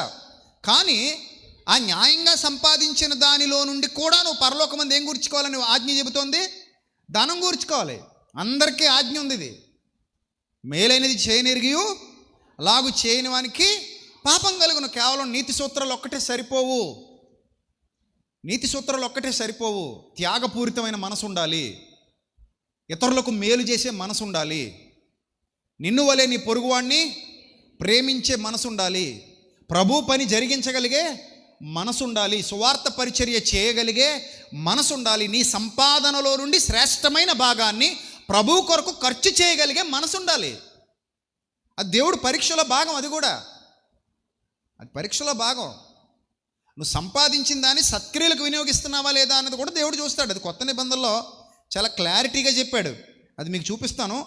అయితే తర్వాత చదువుదాం. ముందు యేసు అతన్ని చూచి, ఆస్తి గలవారు దేవుని రాజ్యములో ప్రవేశించుట ఎంతో దుర్లభము అన్నారు. చూడండి, అతడు 24వ వచనం. యేసు అతన్ని చూచి, ఆస్తి గలవారు దేవుని రాజ్యంలో ప్రవేశించుట ఎంతో దుర్లభము. ధనవంతుడు దేవుని రాజ్యంలో ప్రవేశించుట కంటే సూది బెజ్జములో ఒంటె దూరుట సులభమని చెప్పెను. ఇది వినిన వారు, అలాగైతే ఎవడు రక్షణ పొందగలడని అడుగగా, అప్పుడు ఆయన మనుష్యులకు అసాధ్యములైనవి దేవునికి సాధ్యములని చెప్పెను. మనుష్యులకు అసాధ్యములైనవి దేవునికి సాధ్యములని చెప్పెను. పేతురు, ఇదిగో మేము మాకు కలిగినవన్నీ విడిచిపెట్టి నిన్ను వెంబడిస్తున్నాం. పేతురు సాక్ష్యం ఇచ్చాడు. అయ్యా, అతనికి కలిగినవి అతను విడిచిపెట్టలేకపోతున్నాడు, నిన్ను వెంబడించలేకపోతున్నాడు, కానీ మాకు కలిగినవి మేము విడిచిపెట్టేశాం. చూడండి, ఇక్కడ విడిచిపెట్టడం అనే విషయాన్ని మనం ఆలోచన చేస్తే అవి ఎక్కువ తక్కువ అనేది కాదు ముఖ్యం. ప్రభు కొరకు మనం ఏదైనా వదులుకోగలుగుతున్నామా లేదా అన్నది ముఖ్యం. ప్రభు కొరకు మనకున్నంతలో మన సామర్థ్యం మేరకు మనం పని చేయగలుగుతున్నామా లేదా అన్నది ముఖ్యం. ఎవరికి వారు ప్రశ్నించుకోవాలి. ఇది ఇతను అన్నాడు, పేతురు అన్నాడు, అతనితో ముఖమే చెప్పాడు యేసు ప్రభు. అతన్ని చూచి అనుందా, పక్కకు చూచి అనుందా? ఎవరిని చూచి? ఆల్రెడీ బాధపడుతున్నాను చూచి. మనం బాధపడుతున్నోడిని చూసి ఇంకా బాధపెడతామా? బాధపడుతున్నోడిని చూసి ఇంకా బాధపెడతామా? యేసుప్రభు మేలుకోరే స్నేహితుడు. మేలుకోరి స్నేహితుడు గాయమే చేస్తాడు, పగవాడు లెక్కలేనన్ని ముద్దులు పెడతాడు. యేసుప్రభు మేలుకోరే స్నేహితుడు అమ్మా. ఆయన బోధలో ఎప్పుడు సత్యమే ఉంటుంది, సత్యమే ఉంటుంది. ఆయన కేవలం ఈ చిన్న జీవితాన్ని మాత్రమే చూడ్డు, రాబోయే జీవితాన్ని అంతటినీ చూడగలిగే సమర్థుడు మన ప్రభువు. భవిష్యత్తు చూడగలిగే సమర్థుడు మన ప్రభువు. అందుకే చూశాడు, భవిష్యత్తు చూశాడు, అతని భవిష్యత్తు చూశాడు. అరే నాయన, నువ్వు అన్నీ బాగున్నావు, ఈ ఒక్కదానికి ఎందుకు స్టిక్ అయిపోయావు? నువ్వు మేలు చేయి, పరలోకంలో ధనం కూర్చుకో. ఎందుకో దాచుకుని పరలోకంలో ధనం కూర్చుకో అని చెప్పాడు. ఎప్పుడైతే ఈ మాట ప్రభు చెప్పారో అతను వ్యసన పడ్డాడంట, నచ్చలేదు. అప్పుడు ముఖం మీద అన్నాడు, నువ్వు ధనవంతుడివి, ధనాన్ని విడిచిపెట్టలేవు, ధనాన్ని దేవుని పనిలో వాడలేవు, ధనాన్ని నువ్వు ఖర్చు చేయలేవు, నీ ధనాన్ని బేదల పరిచర్యలో ఉపయోగించలేవు, గనుక నువ్వు దేవుని రాజ్యానికి అర్హుడివి కాదు. నిజంగా దేవుని రాజ్య వారసుడిగా ఉండాలనుకుంటే ఈ మంచి మనస్సాక్షి నువ్వు కలిగి ఉండాలి, నీకు అది లేదు అని చెప్తే అప్పుడు వెంటనే పేతురు తగులుకొని అంటున్నాడు, అయ్యా అతను గొడవ మాకు తెలియదు, కానీ మేమైతే మాత్రం సమస్తాన్ని విడిచిపెట్టి మాకు కలిగిన వాటిని విడిచిపెట్టి నిన్ను వెంబడించితే మనకు ఆయన అన్నాడట. 29వ వచనం అందరూ అండర్లైన్ చేసుకోండి. దేవుని రాజ్యము నిమిత్తమై అనగా, దేవుని రాజ్యం అనగా, రాజ్యం అంటే మట్టి కాదోయ్, రాజ్యం అంటే మనుషులోయ్, రాజ్యం అంటే కట్టడాలు కాదోయ్, రాజ్యం అంటే ఆత్మలోయ్, ఆత్మల రక్షణ నిమిత్తం. రాజ్య విస్తరణ అనగానే కట్టడాలు పెరగడం కాదు, కట్టడాల లోపల మనుషులు పెరగాలి. అర్థమైందా? మా కుటుంబం పెద్దది అంటే 10 బెడ్రూములు, 10 హాళ్ళు, 10 వంటగదులునా? మా కుటుంబం పెద్ద అంటే అర్థం ఏమిటి? కుటుంబంలో సభ్యులు ఎక్కువ మంది ఉంటారని అర్థం. దాన్ని కుటుంబం పెద్ద అనాలి తప్ప మా కుటుంబం పెద్ద అన్నప్పుడు ఆ ఫంక్షన్ హాల్ అంతా చూపించకూడదు. ఆ ఫంక్షన్ హాల్ అంతా చూపించి ఇద్దరే ఉన్నారనుకోండి, అందులో ఏమిటి ఉపయోగం? అది చిన్న కుటుంబమే లెక్క, అది చిన్న కుటుంబమే. ఇప్పుడు దేవుని రాజ్యం అనగానే మనుషులు, కట్టడాలు కాదు. కట్టడాల క్రింద ఎవరు ఉండాలి? మనుషులు ఉండాలి. మనుషుల్ని బట్టి కట్టడాలు పెద్దవ్వాలి. మనం ఒక వస్త్రం కొనుక్కున్నామంటే సైజుని బట్టి కొనుక్కుంటాం. నీకు మీటర్ పడద్దా, మీటర్న్నర పడద్దా, 2 మీటర్లు పడద్దా? దేన్ని బట్టి? నీ బాడీ సైజుని బట్టి. పసిబిడ్డకి మీటర్లో 2 మీటర్లు ఎందుకు? పసిబిడ్డకి అన్నేసి మీటర్లు అవసరం లేదు, ఎందుకంటే ఆడి సైజు తక్కువ, చిన్నోడు కాబట్టి అంత అవసరం లేదు.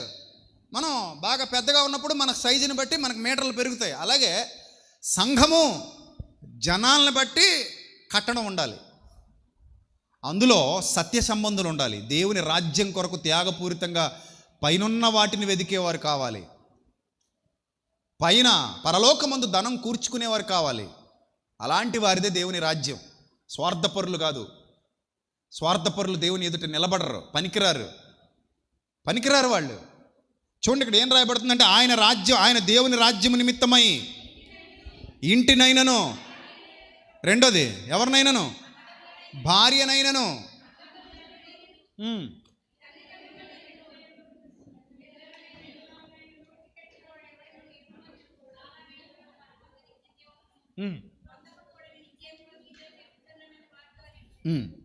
ఏమంటున్నారు ఆయన? భార్యనైనను, అన్నదమ్ములనైనను, తల్లిదండ్రులనైనను, పిల్లలనైనను విడిచిపెట్టిన వాడెవ్వడును ఇహమందు చాలా రెట్లు వస్తాయట. చూశారు ఇక్కడ ఎంత మంచి మాట చెప్పారంటే, ప్రభు నువ్వు ఇక్కడ ఏదైనా ప్రభు కోసం వదులుకుంటే దానికి సంబంధించి కూడా నేను నీకు ఇక్కడ ఇవ్వగలను, ఇహమందు ఇస్తాను, ఇహమందు ఇవ్వను అని చెప్పట్లేదు ఆయన. ఇహమందు అన్నీ ఇచ్చేవాడు ఎవరు? దేవుడే కదండి. మనకు అన్నీ ఇవ్వాలంటే ఎవరు ఇవ్వాలమ్మా? దేవుడు ఇవ్వాలి. ఒక మంచి మాట చూపిస్తానమ్మా, మీకు ఒక మంచి మాట చూపిస్తాను. ద్వితీయోపదేశకాండం 8వ అధ్యాయం 17-18 వచనాలు. మరల ఇక్కడికి వద్దాం. ద్వితీయోపదేశకాండం 8వ అధ్యాయము. ఆనాటి దేవుని ప్రజలతో దేవుడు మాట్లాడుతున్నటువంటి మాట. 17-18 వచనాలు. ద్వితీయోపదేశకాండం 8వ అధ్యాయము 17-18 వచనాలా? అయితే మీరు మా సామర్థ్యము, బాగా వినండి, మా సామర్థ్యము మా బాహుబలము ఇంత గొప్ప భాగ్యము మాకు కలుగజేసినను అనుకుందురేమో. ఒకవేళ మీలో ఎవరైనా నా టాలెంట్ వల్ల, నా తెలివితేటల వల్ల, నా సామర్థ్యం వల్ల, నా గొప్పతనం వల్ల, నాకున్న చాకచక్యం వల్ల, నాకున్న జ్ఞానం వల్ల, నేను పెట్టిన పెట్టుబడి వల్ల, నేను జాగ్రత్తగా చేసుకోవడం వల్ల ఇంత గొప్పవాడిని అయ్యాను, ఇంత గొప్పదాన్ని అయ్యాను, ఇంత సంపాదించగలిగాను, ఇంత సామర్థ్యం కలిగింది నాకు అని అనుకుంటారేమో. వాటన్నిటికీ ఎవరి కృప తోడై ఉండాలి? నువ్వు విమానం ఎక్కి ఎగరాలన్నా దేవుని కృప, నువ్వు బండి మీద ప్రయాణం చేయాలన్నా దేవుని కృప, ఒక వ్యాపారం మొదలు పెట్టాలన్నా దేవుని కృప, ఆ వ్యాపారంలో లాభాలు గడించాలన్నా దేవుని కృప, నువ్వు విత్తనం విత్తాలన్నా దేవుని కృప, ఆ విత్తనం పెరిగి పెద్దదై పంట కోసి ఇంటికి తీసుకురావాలన్నా దేవుని కృప. నీ రాక పోకల యందు యెహోవా నిన్ను కాపాడకపోతే నీ గమ్యస్థానానికి నువ్వు చేరలేవు. చదవడానికి మంచి శరీరం కావాలి. శరీరంలో ఏమాత్రం చిన్న ప్రాబ్లం ఉన్నా ఆయన కృప తోడుగా లేకపోతే ఆ శరీరం పనికిరాదు, ఆ శరీరం ఉపయోగపడదు. శరీరం పడకపోతే ఆ శరీరము ద్వారా నువ్వు సంపాదించాల్సింది ఏది నీ దగ్గరికి రాదు. దాంట్లో ఆరోగ్యం ఉండాలి. మళ్ళీ ఈ అవకాశాలన్నీ ఎవరివ్వాలి? దేవుడు ఇవ్వాలి. అందుకే ఇక్కడ ఏమన్నాడంటే, చదవండి, ఆ మాట చదవండి. మీరు ద్వితీయోపదేశకాండం 8:17 మా సామర్థ్యము మా బాహుబలము ఇంత భాగ్యము మాకు కలుగజేసినను అనుకుందురేమో. కాగా నీ దేవుడైన యెహోవాను జ్ఞాపకము చేసుకొనవలెను. ఏలయనగా తాను నీ పితరులతో ప్రమాణము చేసినట్లు తన నిబంధనను నేటివలే స్థాపింపవలెనని మీరు భాగ్యము సంపాదించుకొనుటకై మీకు సామర్థ్యము కలుగజేయువాడు ఆయనే. మరోసారి చదవండి ఆ మాట. మీరు భాగ్యము సంపాదించుకొనుటకై మీకు సామర్థ్యము కలుగజేయువాడు ఆయనే. నీకు కలిసి వచ్చింది ఎక్కడో? దేవుని వలనే కలిసి వచ్చింది. అతడు ఇందాక యేసుప్రభు దగ్గరకు వచ్చిన ధనవంతుడు అయ్యాడంటే ఎవరి వల్ల? ఆయన అవకాశాలు ఇవ్వడం వల్ల. ఆయన అవకాశం ఇవ్వకపోతే నువ్వు మట్టిలోకి పోవాల్సిందే. నీకు ఆయుష్ ఉండాలి, ఆరోగ్యం ఉండాలి. అప్పుడే నువ్వు శరీరంతో ఏదైనా సంపాదించగలవు. ఆయుష్ లేదు, ఆరోగ్యం లేదు, నువ్వేం సంపాదించలేవు, నీ వల్ల కాదు. ఇక్కడ అదే చెప్తున్నాడు. మా బాహుబలము మా సామర్థ్యము మాకు దీన్ని కలుగు చేసిందని ఒకవేళ మీరు చెప్పుకుంటారేమో, ఇదంతా నా టాలెంట్ అని నువ్వు అనుకుంటావేమో. No no no no no ఆయనే. మీరు భాగ్యము సంపాదించుకొనుటకై మీకు సామర్థ్యము కలుగజేయువాడు ఆయనే. ఎంత చక్కగా గ్రంథంలో వ్రాయబడింది. నమ్మాలి సత్యాలు, వాస్తవాలు కళ్ళతో చూడగలగాలి. నిజమే కదా ప్రభువా, మీరు సామర్థ్యం కలుగజేయకపోతే ఈరోజు నా కుటుంబం ఎలా ఉండేది కాదు, మీరు సామర్థ్యం కలగజేయకపోతే ఈరోజు నా జీవితం ఎలా ఉండేది కాదు. నేను ఈరోజు ఈ స్థితిలో ఉన్నానంటే దానికి కారణం మీరు నాకు కలుగజేసినటువంటి సామర్థ్యం, మీరు నాకు ఇచ్చినటువంటి అవకాశాలు. ప్రపంచంలో ఎంతోమందికి అవకాశాలు లేవు, నీకు వచ్చాయి అంటే దాని అర్థం ఏమిటి? దేవుడు నిన్ను ప్రేమించి నీకు అవకాశాన్ని ఇస్తున్నాడు, నీకు ఆ సామర్థ్యం కలుగజేశాడు. అది గుర్తుపెట్టుకోమంటున్నాడు ఇక్కడ, రైట్? యహమందు చాలా రెట్లు అని వ్రాయబడింది ఇప్పుడు లోకసువార్తలో. ఇప్పుడు చదువుకున్న మాట లోకసువార్త 18వ అధ్యాయం. దేవుని నిమిత్తం, దేవుని రాజ్యము నిమిత్తం ఎవరైనా ఒకవేళ ఎలా విడిచిపెట్టగలిగితే, దేన్నైనా అతను ఖర్చు పెట్టగలిగితే యహమందు చాలా రెట్లు ఇస్తాడంట దేవుడు. పరమందు కూడా ఏమిస్తాడట? నిత్య జీవాన్ని పొందకపోడని మీతో చెప్పుచున్నానని వారితో అనెను. మీతో చెప్పుచున్నానని వారితో అనెను. అంటే దేవుడు అన్యాయస్తుడు కాడు అనడానికి ఇది నిదర్శనం. ఇప్పుడు పేతురు వలలు విడిచిపెట్టాడు, పేతురు చేపలు పట్టే వలలు విడిచిపెట్టాడు ప్రభు నిమిత్తం. బాగా అర్థం చేసుకోండి, పేతురు చేపలు పట్టే వలలు విడిచిపెట్టాడు ప్రభు నిమిత్తం. కానీ ప్రభువు పేతురుని ఎలా చేశాడు? మనుష్యులను పట్టే జాలరులుగా చేశాడు. మీరు అర్థం చేసుకోండి, పేతురుకు ఒకప్పుడు వేటకెళ్ళి చేపలు తెచ్చుకుంటే కానీ భోజనం లేదు. అతనికి, అతని భార్యకు కూడా, పేతురికి అతని భార్యకు కూడా వేటకెళ్ళి, సముద్రం మీద వేటకెళ్ళి రాత్రంతయు, మనం పాడబడుకో, రాత్రంతయు శ్రమ పడినా రాలేదు ప్రభో జయము, రహదారులు వెదకినను రాదాయను ప్రతిఫలము, రక్షించెని సిలువా రమణీయ లోతులలో రతనాలను వెదకుటలో రాజిల్లు నా పడవ. చేపలు వెతకటంలో కాదు ఇప్పుడు, చేపలు వెతకటంలో కాదు ఇప్పుడు, ఆ పడవ రతనాలను వెదకుటలో రాజిల్లు నా పడవ. నడిపించు నానావా నడి సంద్రమున దేవా, నవజీవన మార్గమున నా జన్మ తరింప. చేపలు పట్టుకునే పేతురు ఇప్పుడు ఏం పట్టుకుంటున్నాడంటే మనుషుల్ని పట్టుకుంటున్నాడు. ఒకప్పుడు వాళ్ళ ఆవిడ ఇద్దరు చేపలు పట్టుకుని మా ఆయన వస్తాడు, పేతురు వస్తాడు, చేపలు పట్టుకొస్తాడు. రాత్రంతా శ్రమ పడ్డాడు, ఒక్క చేప అయినను దొరకలేదంటే ఇప్పుడు పేతురు కడుపు మాడాలి, భార్య బిడ్డల కడుపు కూడా మాడాలి. వస్తాడు మా ఆయనని ఎదురు చూడాలి ఆవిడ ఇంట్లో ఉండి, పేతురు భార్య. అలా చాలాసార్లు జరిగే ఉంటుంది, జరిగిందని బైబిల్లో కూడా ఉంది. ఎందుకంటే రాత్రంతయు శ్రమ పడితే కానీ మాకేమయూ దొరకలేదు. అదే ఇప్పుడు మనం పాడుకున్నాం, అది గతం రెండు కలిపి రాశాడు అక్కడ భక్తుడు పాటలో. రాత్రంతయు శ్రమ పడినా రాలేదు ప్రభో జయము, రహదారులు వెదకినను రాదాయను ప్రతిఫలము. ఎప్పుడైతే నీ సిలువ ద్వారా రక్షింపబడ్డానో, రక్షించే నీ సిలువా రమణీయ లోతులలో రతనాలను వెదకుటలో రాజిల్లు నా పడవ.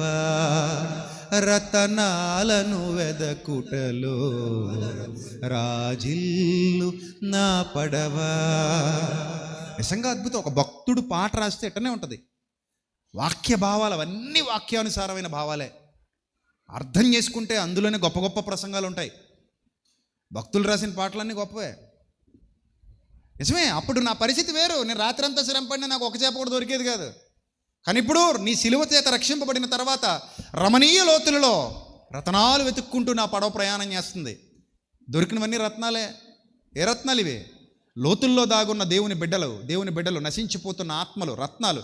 ఇప్పుడు ఏం జరుగుతుందో తెలుసా? కొరింథీ పత్రికలో పౌలు గారు ఒక విషయాన్ని మాట్లాడుతూ తనను విమర్శిస్తుంటారు కొంతమంది. నువ్వు సంఘం నిన్ను పోషిస్తుందని, సంఘం మీద నువ్వు బతుకుతున్నావని రకరకాలుగా పౌలు గారిని విమర్శిస్తుంటే పౌలు గారు ఏమన్నాడు ఒకసారి చూడండి. కొరింథీలకు రాసిన మొదటి పత్రిక 9వ అధ్యాయము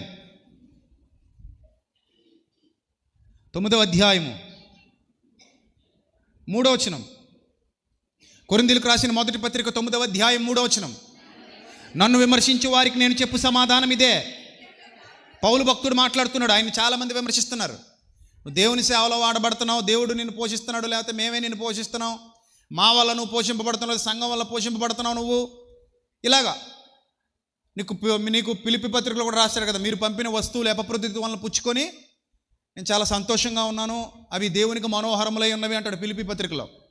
మీరు వస్తువులు పంపించారు నా కోసం అంటాడు. అంటే ఆయన చేస్తున్న సువార్త పరిచర్యలో ఎంతోమంది సహకారులు ఉన్నారు, వాళ్ళు వస్తువులు పంపించారంట. ఇవి కొంతమందికి రుచించలేదు, నచ్చలేదు. నీకెందుకు ఇవ్వాలి, నువ్వెందుకు వాటిని వాడాలి, నువ్వెందుకు ఇలా సేవ చేయాలి ఉంటుంది కదా, కుళ్ళు అసూయ ఉంటుంది కదా సేవ చేసే వాళ్ళ మీద. ఏంటి, ప్రతి ఒక్కరి మీద ఎవడో ఒకడు ఎప్పుడు అసూయ విషం కక్కుతూనే ఉంటాడు. అది లేకుండా మానవ జీవితమే ఉండదు. ఇంట్లో కూడా విషం కక్కేవాళ్ళు ఉంటారు, ఉండరు, అప్పుడప్పుడు ఉంటారు. కొత్త కోళ్ళు వచ్చింది అనుకోండి ఇంట్లోనికి, ఆవిడ మీద విషం కక్కొచ్చు అందరూ కలిసి, లేదా ఈ కోళ్ళే అందరి మీద విషం కక్కొచ్చు, లేదా అల్లుడు ఇంట్లో వాళ్ళ మీద విషం కక్కొచ్చు, అల్లుడి మీద వీళ్ళు విషం కక్కొచ్చు, అన్నదమ్ములే ఒకళ్ళు విషాలు కక్కుకోవచ్చు, అసూయ పడవచ్చు, విషపు చూపు నిలపొచ్చు, చెప్పలేము. యేసుప్రభు వారి ఇంట్లో వాళ్ళే ఆయన మీద విషపు చూపు నిలిపారు. సాటి సోదరులు ఆయన చనిపోతే బాగుండని కోరుకున్నారు, ఎంత దుర్మార్గంగానో ఆలోచించారు అప్పట్లో. తర్వాత మారు మనసు పొందారు. సో అలాగా మిమ్మల్ని ఇష్టపడని వాళ్ళు, మీ మీద విషం నిలిపేవాళ్ళు, విషపు చూపు మీ వైపు చూచేవాళ్ళు ఉంటే ఉండొచ్చు. ఇక్కడ పౌలు గారు ఈ పత్రికలో ఈ అధ్యాయం అంతా మీరు చదవండి, తనకు బడే ఏడ్చే వాళ్ళ గురించి రాశాడు. కొరింథీలకు రాసిన మొదటి పత్రిక 9వ అధ్యాయం ఇంటికి వెళ్ళిన తర్వాత చదవండి. తన మీద అసూయ పడుతున్న వాళ్ళని, తనకు బడి ఏడ్చే వాళ్ళని, తన సేవ చూసి కుళ్ళుకుంటున్న వాళ్ళని, తన జీవితం చూసి కుళ్ళుకుంటున్న వాళ్ళని, తన ఘనత చూసి కుళ్ళుకుంటున్న వాళ్ళని చూసి ఈ అధ్యాయం రాస్తాడు. ఎందుకు నాకు బడి ఏడుతున్నారని. అందులో ఒక విశేషమైన సందర్భాన్ని బయట పెట్టాడు. అదే చదువుతున్నాం ఇప్పుడు మనం. అది ఏమిటి? తినుటకు తాగుటకు మాకు అధికారం లేదా? మాకు మాత్రమే అధికారం లేదా? తక్కిన అపోస్తలుల వలె, ప్రభు యొక్క సహోదరుల వలె, కేఫా అనగా పేతురు వలె విశ్వాసురాలైన భార్యను వెంటబెట్టుకుని తిరుగుటకు మాకు అధికారం లేదా? మేమే పని చేసుకుని బతకాలా? వాళ్ళనే మీరు పోషిస్తారా అని అడుగుతున్నాడు ఇక్కడ. పేతురు గారు విశ్వాసురాలైన భార్యను వెంటబెట్టుకుని సేవలో తిరుగుతున్నాడు. ఆయనకి కావలసినవన్నీ మీరే సమకూర్చి పెడుతున్నారు. ఎందుకంటే మందను కాచి మందపాలు తాగని వాడెవడు? తోట చెట్లు నాటి వాటి ఫలము తినని వాడెవడు అని మాట్లాడుతూ ఇక్కడ కళ్ళము తొక్కుచున్న ఎద్దు మూతికి చిక్కం పెట్టొద్దు అంటాడు. 9వ వచనంలో కళ్ళము తొక్కుచున్న ఎద్దు మూతికి చిక్కము పెట్టొద్దు, ద్రాక్ష తోట వేసి దాని ఫలము తినని వాడెవడు, మందను కాచి దాని పాలు తాగని వాడెవడు. అంటే పేతురు గారికి మాత్రం ఉందా అధికారం? ఆయన భార్యకు ఉందా? మాకు లేదా? అరే పేతురుకి పెడుతున్నారు, పేతురు భార్యకు పెడుతున్నారు, మమ్మల్ని చూసి ఎందుకు ఏడుస్తున్నారు మీరు అని అడుగుతున్నాడు పౌలు. పేతురు అంటే ఓకే అంటున్నారు, పేతురు భార్య అంటే ఓకే అంటున్నారు, వాళ్ళని పోషిస్తున్నారు.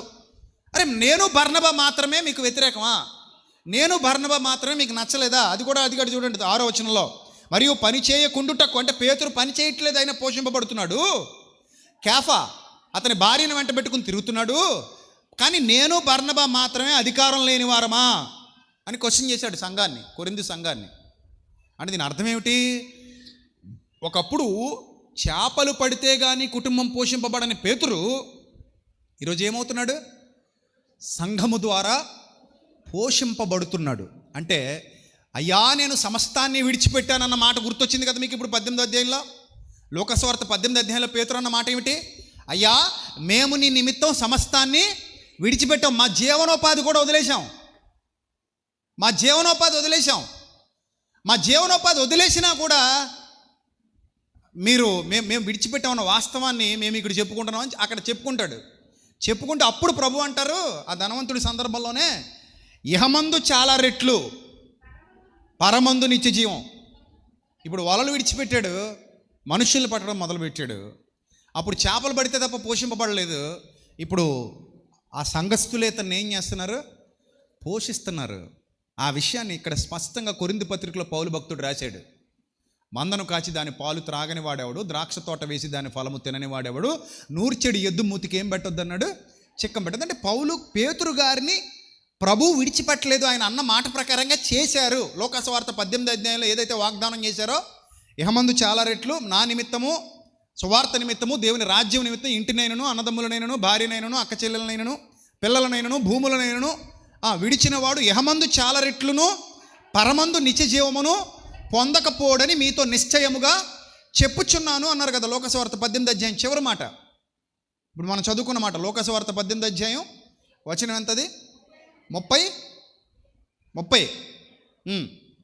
లోకసువార్త 18వ అధ్యాయం 30 చివరి మాటలో మీతో నిశ్చయంగా చెప్తున్నాను అంటున్నారు యేసుక్రీస్తు. మీరు ఇహమందు చాలా రెట్లు పొందకపోడని, నిత్య జీవమును పొందకపోడని మీతో నిశ్చయముగా చెప్పుచున్నాను. అది పేతురు జీవితంలో నెరవేరింది. అది మీకు చెప్తున్నాను నేను. పేతురు ఇప్పుడు ఏ పని చేయట్లా. ఆయనట అపోస్తల కార్యాల్లో ఉంటుంది. ఎక్కడ ఈ కొర్నేలు ఇంటికి వెళ్ళినప్పుడు పేతురు కొర్నేలు ఇంటికి వెళ్ళినప్పుడు ఏం జరిగిందో తెలుసా? 10వ అధ్యాయం 9వ వచనం. అపోస్తల కార్యాలు 10వ అధ్యాయం 9వ వచనం. మరునాడు వారు ప్రయాణమైపోయి పట్టణమునకు సమీపించినప్పుడు పగలు ఇంచుమించు 12 గంటలకు పేతురు ప్రార్థన చేయడానికి మిద్ది మీదకి ఎక్కాడు. ఇప్పుడు వల పట్టుకుని వెళ్ళి పని లేదా, ఆయనకి పని మారింది. రతనాలు వెతుకుతున్నాడు. ఇప్పుడు రమణీయ లోతులలో ఏం వెతుకుతున్నాడు? రత్నాలు వెతుకుతున్నాడు. దేవుని కోసం రత్నాలు వెతికే పని ఇచ్చాడు దేవుడు. పడవేసుకుని వెళ్ళు, కానీ ఈ పడవ నీళ్లలో ప్రయాణం చేసేది కాదు, జనాల మీద ప్రయాణం చేసే పడవ.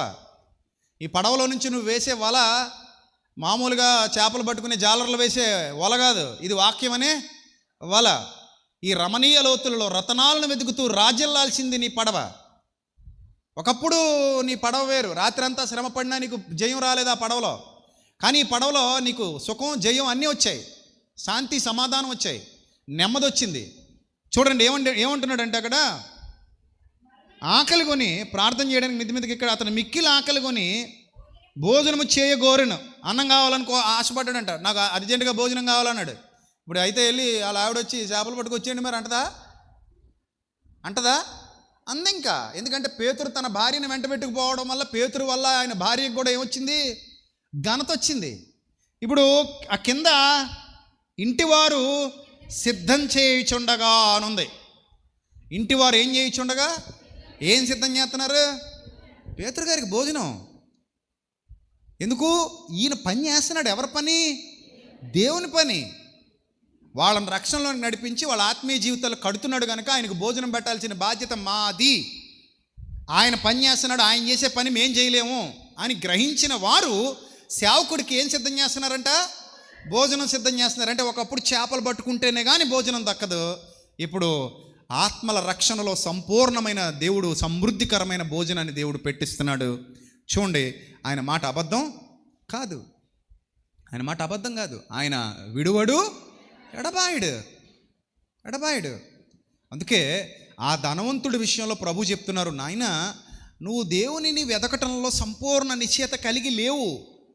ఆజ్ఞలు, నీతి సూత్రాలన్నీ బాగా పాటిస్తున్నావు, కానీ ఇతరులకు మేలు చేయడానికి నీ జీవితాన్ని, నీ ధనాన్ని త్యాగం చేయాలి, నీ సామర్థ్యాన్ని బట్టి నువ్వు దేవుని పని చేయాలన్న విషయంలో నువ్వు వెనకబడిపోతున్నావు. అక్కడ నీ జీవగ్రంథమందు నీ పేరు ఉండకుండా పోతుంది.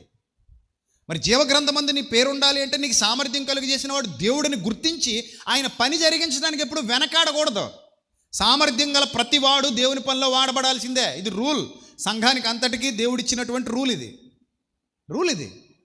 అందుకే చూడండి, ప్రభువును బట్టి మీరు చూపిన ప్రేమను మరుచుటకు దేవుడు అన్యాయస్తుడు కాడు అని వ్రాయబడింది లేఖనంలో. ఇప్పుడు దావీదు కట సంపాదించడానికి సామర్థ్యం కలిగజేసిన దేవుడు దావీదుకి అన్నీ ఇచ్చాడట. ఆ మాట ఒకసారి మీకు గుర్తు చేస్తాను. ద్వితీయోపదేశకాండం, దినవృత్తాంతాలు 1వ అధ్యాయం. దినవృత్తాంతాలు 1వ దినవృత్తాంతాలు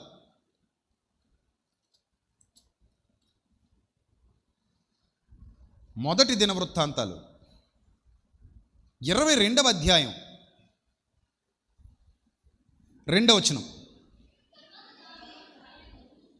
22వ అధ్యాయం దినవృత్తాంతాలు మొదటి గ్రంథం 22వ అధ్యాయము 2వ వచనం. తర్వాత దావీదు ఇశ్రాయేలీల దేశమందుండు అన్యజాతి వారిని సమకూర్చుడని ఆజ్ఞ ఇచ్చి దేవుని మందిరము కట్టించుటకై రాళ్ళు చెక్కువారిని నియమించెను. వాకిళ్ళ తలుపులకు కావలసిన మేకులకేమి, చీలలకేమి విస్తారమైన ఇనుమును, తోచ శక్యము కానంత విస్తారమైన ఇత్తడిని, ఎంచ నలవి కానన్ని దేవదారు మ్రానులను దావీదు సంపాదించెను. చూడండి ఏం రాయబడింది అక్కడ. దేవుని పని కొరకు ఎవరు సంపాదిస్తున్నారు? దావీదు సంపాదిస్తున్నాడు. ఎంత భక్తుడు అంటే ఊరికే భక్తుడు అవ్వలేదు ఆయన. సాధారణంగా లోకంలో సంపాదించేవాళ్ళు అందరూ సంపాదించేవాళ్లే, కానీ ఇందులో 2 రకాలు ఉంటారు. ఒకటి దేవుని పని కొరకు కూడా సంపాదించేవాళ్ళు, కేవలం తమ కొరకు మాత్రమే సంపాదించుకునేవాళ్ళు. 2 వర్గాలుగా విభజించవచ్చు మనుషుల్ని. ఒకటి దేవుని పని కొరకు కూడా సంపాదించే వాళ్ళు ఉన్నారు. అందులో దావీదు ముఖ్యుడు. సంపాదిస్తున్నాడంటే ఎందుకు సంపాదిస్తున్నావా ఇదంతా అంటే నా కోసం కాదు. దేనికోసం సంపాదిస్తున్నాను అన్నాడు? దేవుని పని కోసం సంపాదిస్తున్నా. ఎంత గొప్ప ఘనతది, ఎంత గొప్ప ధన్యతది.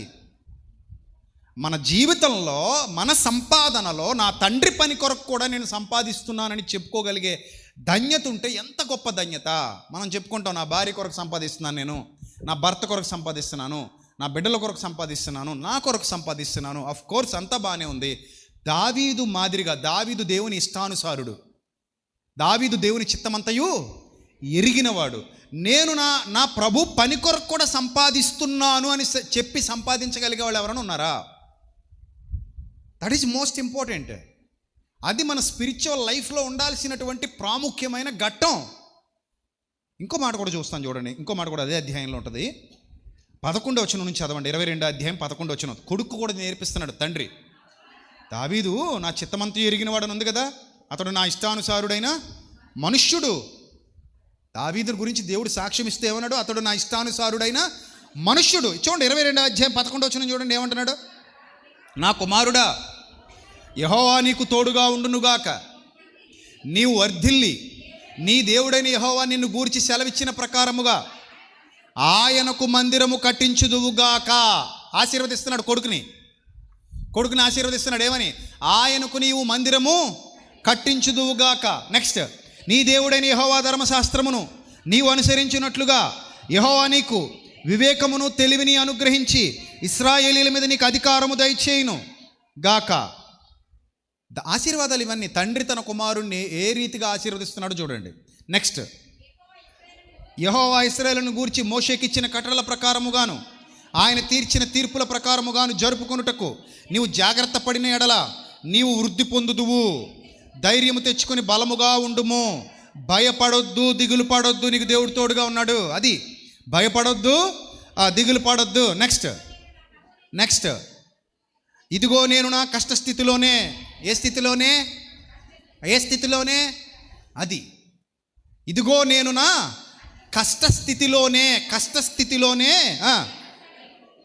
ప్రయాసపడి యెహోవా మందిరము కొరకు 2,00,000 మనుగుల బంగారము. దావీదు కష్టపడ్డాడు, కష్టస్థితిలో ప్రయాసపడ్డాడు అని పరిశుద్ధాత్ముడు సెలవిస్తున్నాడు. కష్టస్థితిలో ఏమయ్యాడట? ప్రయాసపడి కూర్చడం మొదలుపెట్టాడట. కూర్చడం, అరే నేను మందిరం కట్టించాలి. గొప్ప కమిట్మెంట్ తీసుకున్నాడు ఆ భక్తుడు. దానికోసం ప్రయాసపడి సంపాదించడం మొదలుపెట్టాడు. అదే వ్రాయబడింది. సాక్ష్యం అంటే ఇది. ఒక భక్తుడు దేవుని కొరకు ఏమి చేశాడు అనేది సాక్ష్యం. అది వ్రాయబడింది, ఇక్కడ గ్రంథంలో రాయబడింది. అతడు ఏమని చెప్తున్నాడంటే, సాక్ష్యం ఇస్తున్నాడంటే, నేను 14 వచనం 22 దినవృత్తాంతాలు 22:14, ఇదిగో నేను నా కష్టస్థితిలోనే, సంపన్న స్థితిలో కాదు, కష్టస్థితిలోనే ప్రయాసపడ్డాను.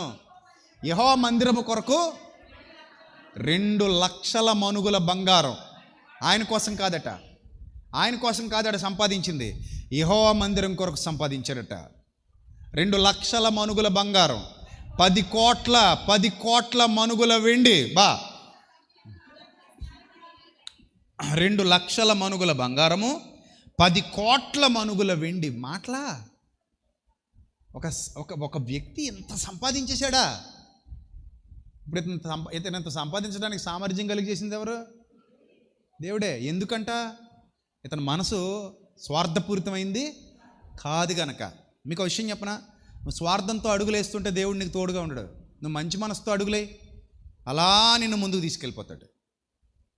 అర్థమైందా పాయింట్? స్వార్థంతో వెళ్ళే వాళ్ళ వెనక దేవుడు ఉండడు.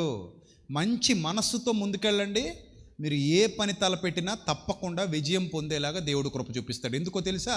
నీ మనసు మంచిది, నీ సంకల్పం మంచిది, నీ లక్ష్యం మంచిది, నీ ఉద్దేశం మంచిది. నువ్వు మేలు కొరకు సిద్ధపడుతున్నావు, కీడు కొరకు కాదు. నీ సంకల్పం గొప్పదే గనుక దేవుడు నిన్ను విడివడి ఎడబాయాడు. దొంగ మనసుతో, నీచమైన మనసుతో, స్వార్థపూరితమైన మనసుతో నువ్వు బంగారం పట్టుకున్నా మట్టే అవుద్ది.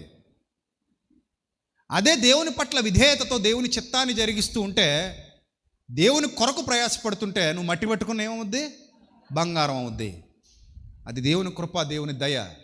ఇక్కడ అదే రాయబడింది. ఏమంటాడంటే, నేను దేవుని మందిరం కొరకు, యెహోవా మందిరం కొరకు కష్టస్థితిలోనే ప్రయాసపడి 2,00,000 మనుగుల బంగారం, 10 కోట్ల మనుగుల వెండి, తోచ సఖ్యము కానంత విస్తారమైన ఎత్తడి ఇనుము సమకూర్చి ఉన్నాను. చూసారా? ఈ పదం మీకు ఇంకో చోట కనబడుద్ది. సమకూర్చి ఉన్నానన్న పదం ఎవరైనా చెప్పగలరా? ఇంకో చోట ఎక్కడో బైబిల్లో ఇంకో చోట ఇదే పదం కనబడుద్ది. సమకూర్చి ఉన్నాను, సమకూర్చబడి ఉన్నది. ఎక్కడా? ధనవంతుడు ఏమంటాడు? నా ప్రాణమా తినుము, తాగుము, సుఖించుము, నీ కొరకు అనేక సంవత్సరములకు సరిపడినంత విస్తారమైన ఆస్తి నీ కొరకు సమకూర్చబడి ఉన్నది. చూసారా ఎంత? అది సమకూర్చడమే, ఇది సమకూర్చడమే కదా. రెండింటిలో తేడా ఉందండి. చదవండి ఒకసారి ఆ వచనం. లోకాసువార్త 12 అధ్యాయాలు ఉంటాడు మహానుభావుడు. ఆ వచనం, ఆ లైన్ ఒకటే చదవండి. లోకాసువార్త 12 అధ్యాయంలో సమకూర్చబడి ఉన్నది అన్న వచనం ఒకటే చదవండి. నీ కొరకు ఏమై ఉన్నది? నా ప్రాణమా అనే వచనం చెప్పండి. 12:19 అది ఒకటి చదవండి చాలు. లోకాసువార్త 12:19 తన ప్రాణముతో. ప్రాణమా ప్రాణమా అనేక సంవత్సరములకు విస్తారమైన ఆస్తి నీకు సమకూర్చబడి ఉన్నది. ఎవరితో చెప్పాడు? ప్రాణమా, విస్తారమైన ఆస్తి నీకు సమకూర్చబడి ఉన్నది, సమకూర్చబడి ఉన్నది. ఇక్కడ కూడా దినవృత్తాంతాల్లో మొదటి అధ్యాయం 22 అధ్యాయంలో మొదటి దినవృత్తాంతాలు 22 అధ్యాయము 14 వచ్చిన చివరి మాట, సమకూర్చి ఉన్నాను, మళ్ళీ రాళ్లను కూర్చి ఉంచి తిని. ఇంకా కొడుకుని ఏమైనా ఆశీర్వదిస్తున్నాడు తెలుసా? నువ్వు ఇంకా సంపాదించేస్తావురా బిడ్డ అంటున్నాడు. ఏమంటున్నాడు? నువ్వు ఇంకా సంపాదిస్తావురా బిడ్డ. ఒక తండ్రి తల్లి బిడ్డలను ఆశీర్వదించాలి. ఏమన్నా తెలుసా? నేనైతే నా బిడ్డలను అలాగే ఆశీర్వదిస్తా. అరే నాయనా, నువ్వు బాగా సంపాదిస్తావురా దేవుని పని ఘనంగా చేయడానికి. ఎలాగ ఆశీర్వదించాలి పిల్లల్ని? అరే నువ్వు ఇంకా సంపాదిస్తావురా, నాకంటే ఎక్కువ సంపాదిస్తావురా, నాకంటే ఎక్కువ సంపాదించాలరా బిడ్డ. నువ్వు సంపాదించి ఏం చేయాలి? దేవుని సేవ ఘనంగా చేయాలి, దేవుని చిత్తాన్ని ఘనంగా జరిగించాలి. అది తల్లిదండ్రులు పిల్లల్ని దీవించాల్సిన విధానం. అది అలా దీవించండి మీ పిల్లలు. అరే నువ్వు బాగా చదువుకో, ఉద్యోగాలు సంపాదిస్తావా, గొప్పోడు అయిపోతావా, వ్యాపారాలు చేస్తావా, ఏ స్థితికి వెళ్తావా, ఎలా అయినా వెళ్ళిపో, ఏ స్థితికైనా వెళ్ళు, కానీ నువ్వు బాగా సంపాదించు. ఆ సంపాదనలో దేవుని చిత్తాన్ని జరిగించు, ఆ సంపాదనలో దేవుని సేవ జరిగించు. దావీదు చూడు ఎంత గొప్ప తండ్రి. తాను రోల్ మోడల్గా ఉంటూ తన కుమారుని కూడా అలాగే ఉండమని దీవిస్తున్నాడు. ఎంత బంగారం ఉందిరా అబ్బాయి మన దగ్గర, ఇంత వెండి ఉంది, ఇంత ఇనుము ఉంది, ఇంత ఎత్తుడుంది, ఇన్ని మ్రానులు ఉన్నాయి, ఇంత ఆస్తి సమకూర్చేశాను, సమకూర్చబడి ఉన్నది మన కోసం ఇంత ఆస్తి. కానీ మన స్వార్థం కోసం కాదు, నువ్వు నేను తిని ఊరేగడానికి కాదు, ఆ ధనవంతుడిలాగా ప్రాణంతో చెప్పుకోవడానికి కాదు. వాడు ఎంత దుర్మార్గుడు, అంత సంపాదించి ఏం చెప్పుకుంటున్నాడు ప్రాణంతో? నా ప్రాణమా తినుము, తాగుము, సుఖించు, ఎంజాయ్ చేయి, కోట్లన్నీ నీ కోసం కూడబెట్టేశాను, నువ్వు దేవుని చిత్తాన్ని జరిగించక. అందుకే అక్కడ అంటాడు, ఒకడు దేవుని ఎడల ధనవంతుడు కాక తన కొరకే కూర్చుకొనివాడు నాశనం అయిపోతాడని చెప్తాడు. చూడండి ఏమనుంది అక్కడ? 21 వచనం, 12:21 లోకాసువార్త 12 అధ్యాయం 21 వచనం. దేవుని ఎడల ధనవంతుడు కాక. మనం ఎవరి ఎడల ధనవంతుడిగా ఉండాలి? నువ్వు సంపాదించి తప్పులేదు. నువ్వు ఉద్యోగం చేస్తున్నావా, వ్యాపారం చేస్తున్నావా, ఇంకోటి చేస్తున్నావా, సంపాదించు, గొప్పగా సంపాదించు. నీ పిల్లలకు కూడా చెప్పు, అరే బాబు నువ్వు ఇంకా సంపాదించాలరా అని చెప్పు. కానీ ఆ సంపాదన మన సుఖభోగాలకో మన స్వార్థాలకు ఉపయోగపడేదిగా ఉండకూడదు. మనతో పాటుగా దేవుని చిత్తాన్ని జరిగించడానికి ఉపయోగపడేదిగా ఉండాలి. ఇక్కడ పేతురు భార్య పోషింపబడ్డారు, కానీ దేవుని చిత్తాన్ని జరిగించారు. దావీదు కుమారుడు సుఖంగా జీవించి లోకాన్ని విడిచిపెట్టి వెళ్ళిపోయారు, కానీ వాళ్ళ జీవితంలో వాళ్ళ కంటే కూడా ఎక్కువ ఎవరి కోసం సంపాదించారు? దేవుని పని కోసం సంపాదించారు. కొడుకు కూడా అదే చెప్తున్నాడు ఇప్పుడు. అందుకే లోకాసువార్త 12 అధ్యాయంలో యేసు ప్రభు మాట్లాడేది యేసయ్య మాట, మానవుడు మాట కాదు ఇది. సాక్షాత్తు యేసు ప్రభు మాట్లాడిన మాట ఏమన్నారు? 12:21 దేవుని ఎడల నువ్వు ధనవంతుడు కావాలి. నువ్వు ఎవరి ఎడల ధనవంతురాలివి కావాలి? దేవుని ఎడల. నువ్వు సంపాదించింది ఎంత, నువ్వు ఖర్చు పెట్టింది ఎంత, దేవుని కోసం నువ్వు ఎంత ధనవంతుడు అయ్యావు? దేవుని ఎడల ధనవంతుడు గాక తన కొరకే సమకూర్చుకొని వాడు అలాగే ఉంటాడు, ఈ ధనవంతుడిలాగే చచ్చిపోతాడు అంటున్నాడు. నువ్వు నీ కోసం సమకూర్చుకుంటావేంటి? నువ్వు చచ్చిపోయేదాకా నీ కోసమేనా? ఇంకా దేవుని కోసమేం సంపాదించవా? దేవుని కోసమేం ఖర్చు పెట్టవా? దేవుని కోసమేం కూడబెట్టవా? దేవుని పని కోసమేం సంపాదించవా? నువ్వు చచ్చినంతకాలం నీ కోసమేనా అని అడుగుతున్నాడు ఇక్కడ. నా ప్రాణమా తినుము తాగుము అన్న ధనవంతుడికి, నేను నా కొడుక నువ్వు కూడా మనం దేవుని కోసం సంపాదించాలని చెప్పిన దావీదికి ఎంత తేడా ఉందో మీరు చూడండి. అక్కడ ధనవంతుడితో యేసుప్రభు చెప్పింది కూడా ఇదే. నువ్వు ధనవంతుడు అవ్వద్దు అనలేదు దేవుడు, కానీ నీ కొరకు మాత్రమే నువ్వు ధనవంతుడుగా ఉండకూడదు, నువ్వు దేవుని కొరకు ధనవంతుడు కావాలి. అదేనా ఉంది లోకాసువార్త 12:21లో. దేవుని కొరకు ఏం కావాలి? నువ్వు ధనవంతుడు కావాలి. దేవుని ఎడల ధనవంతుడిగా ఉండాలి. నువ్వు లోకంలో ధనవంతుడిగా ఉండడం కాదు, నువ్వు ధనవంతుడిగా ఉండు, దేవుని ఎడల ధనవంతుడిగా ఉండు. ధనం ఉండడం తప్పు కాదు, ధనం సంపాదించడం తప్పు కాదు, కానీ నువ్వు దేవుని ఎడల ధనవంతుడిగా ఉన్నావా లేదా? ఆ ధనవంతుడిలాగా, ఏది 12 అధ్యాయంలో కనబడిన ధనవంతుడిలాగా తన కొరకు తన ప్రాణం కొరకు మాత్రమే ధనవంతుడిగా ఉన్నావా అనేది ఇంపార్టెంట్. అర్థమైందా? ఇప్పుడు దావీదు గారు చూడండి, ఎంత మంచి పాఠం చదువుదాం మళ్ళీ. దినవృత్తాంతాలు మొదటి గ్రంథం 22వ అధ్యాయము 14వ వచనం చివరి మాట, సమకూర్చి ఉన్నాను, మ్రానులను రాళ్లను కూర్చి ఉంచి తిని, నీవు ఇంకనూ సంపాదించుదువు గాక. ఆమెన్. అంటే ఆశీర్వదిస్తున్నాడు కొడుకుని, సొలొమోన్ని ఆశీర్వదిస్తున్నాడు తండ్రి. రే బిడ్డ, నువ్వు ఇంకా సంపాదిస్తావురా, నువ్వు నాకంటే ఎక్కువ సంపాదిస్తావురా అన్నాడు. అని నువ్వు దేవుని చిత్తాన్ని జరిగించాలంటున్నాడు. చూడండి, మరియు పని చేయదగిన విస్తారమైన శిల్పకారులు, కాసె పనివారు, వడ్రవారు, ఏ విధమైన పనినైనను నెరవేర్చగల మంచి పనివారు నీ వద్ద ఉన్నారు. లెక్కింపలేనంత బంగారము, వెండి, ఇత్తడి, ఇనుము నీకున్నవి, కాబట్టి నీవు పని పూనుకొనుము, యెహోవా నీకు తోడుగా ఉండునుగాక. అది మీ బిడ్డలతో అదే చెప్పండి. అరే, మా నాన్న సంపాదన తిని ఊరికే కూర్చోవడం కాదు, నాన్నకంటే ఎక్కువ నువ్వేం చేయాలి? సంపాదించాలి. అమ్మకంటే ఎక్కువ ఏం చేయాలి? సంపాదించాలి. ఆ సంపాదించిన దానిలో దేవుని చిత్తాన్ని జరిగించాలి. నా ప్రాణమా, తిను, తాగు, సుఖపడు, సంతోషించి, ఎంజాయ్ చేసి చచ్చిపోని చెప్పకు. దావీదులాగా నిన్ను దేవుడు ఆశీర్వదించునుగాక. దావీదులాగా నా బిడ్డ నిన్ను దేవుడు దీవించునుగాక. దావీదు ఒకప్పుడు ఏమీ లేనోడు, కానీ దేవుడు అతన్ని సింహాసనం మీద కూర్చోబెట్టి గొప్ప స్థితిలో పెడితే అతని కష్టస్థితిలోనే ప్రయాసపడి చాలా సంపాదించాడు. ఆ సంపాదించిన దానిలో నా ప్రాణమా, తిను, తాగు, సుఖించు, ఎంజాయ్ చేయి, లోకాశలు నెరవేర్చుకో, శరీరాశలు నెరవేర్చుకో, జీవపడమ్మంతో బతుకని చెప్పలా. నువ్వు ఎంత గొప్ప స్థితికి వెళ్ళినా నీ తండ్రి అయిన దేవుణ్ణి మర్చిపోకు. నేను ఎంత ఆశీర్వదిస్తున్నాడో, నీకెంత బాహుబలం ఇచ్చాడో, నీకెంత సామర్థ్యం ఇచ్చాడో, నీ భాగ్యమును సంపాదించుకున్నట్టుకు ఆయనే నీకు సామర్థ్యమును కలుగజేశాడో ఆయనకు విధేయత చూపించు. నువ్వు సంపాదించిన దానిలో దేవుని చిత్తాన్ని జరిగించని చెప్పాడు. అలాంటి వాళ్ళని దేవుడు ఇంకా ఆశీర్వదిస్తాడు.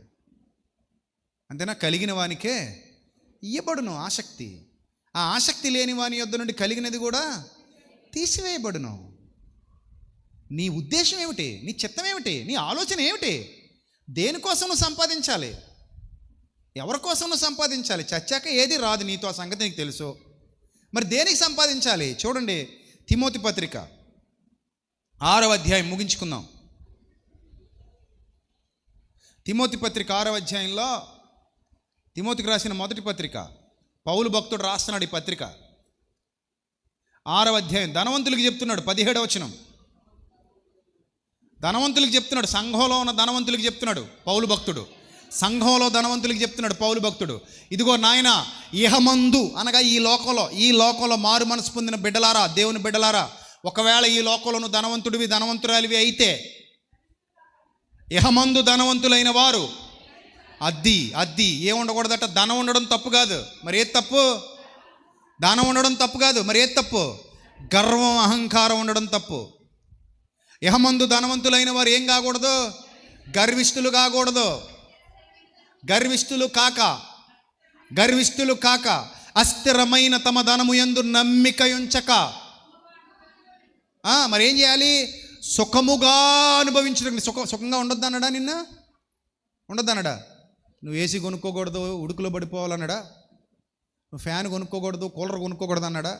నువ్వు ఇల్లు కట్టుకోకూడదు అన్నాడా? నువ్వు మంచి బట్టలు వేసుకోకూడదు అన్నాడా? నువ్వు మంచి తిండి తినకూడదు అన్నాడా? నువ్వు మంచి వాహనం కొనుక్కోకూడదు అన్నాడా? నీకు ఏ సుఖాలు ఉండకూడదు, నువ్వు అడుగు తినాలన్నాడా? ఏమన్నాడు? నూతన నిబంధన పరిపూర్ణమైన జ్ఞానంలో సుఖంగా అనుభవించుటకు. ఎలాగట? సుఖంగా నీకున్న సామర్థ్యం కొలది నువ్వు అన్ని వసతులు సమకూర్చి పెట్టుకో.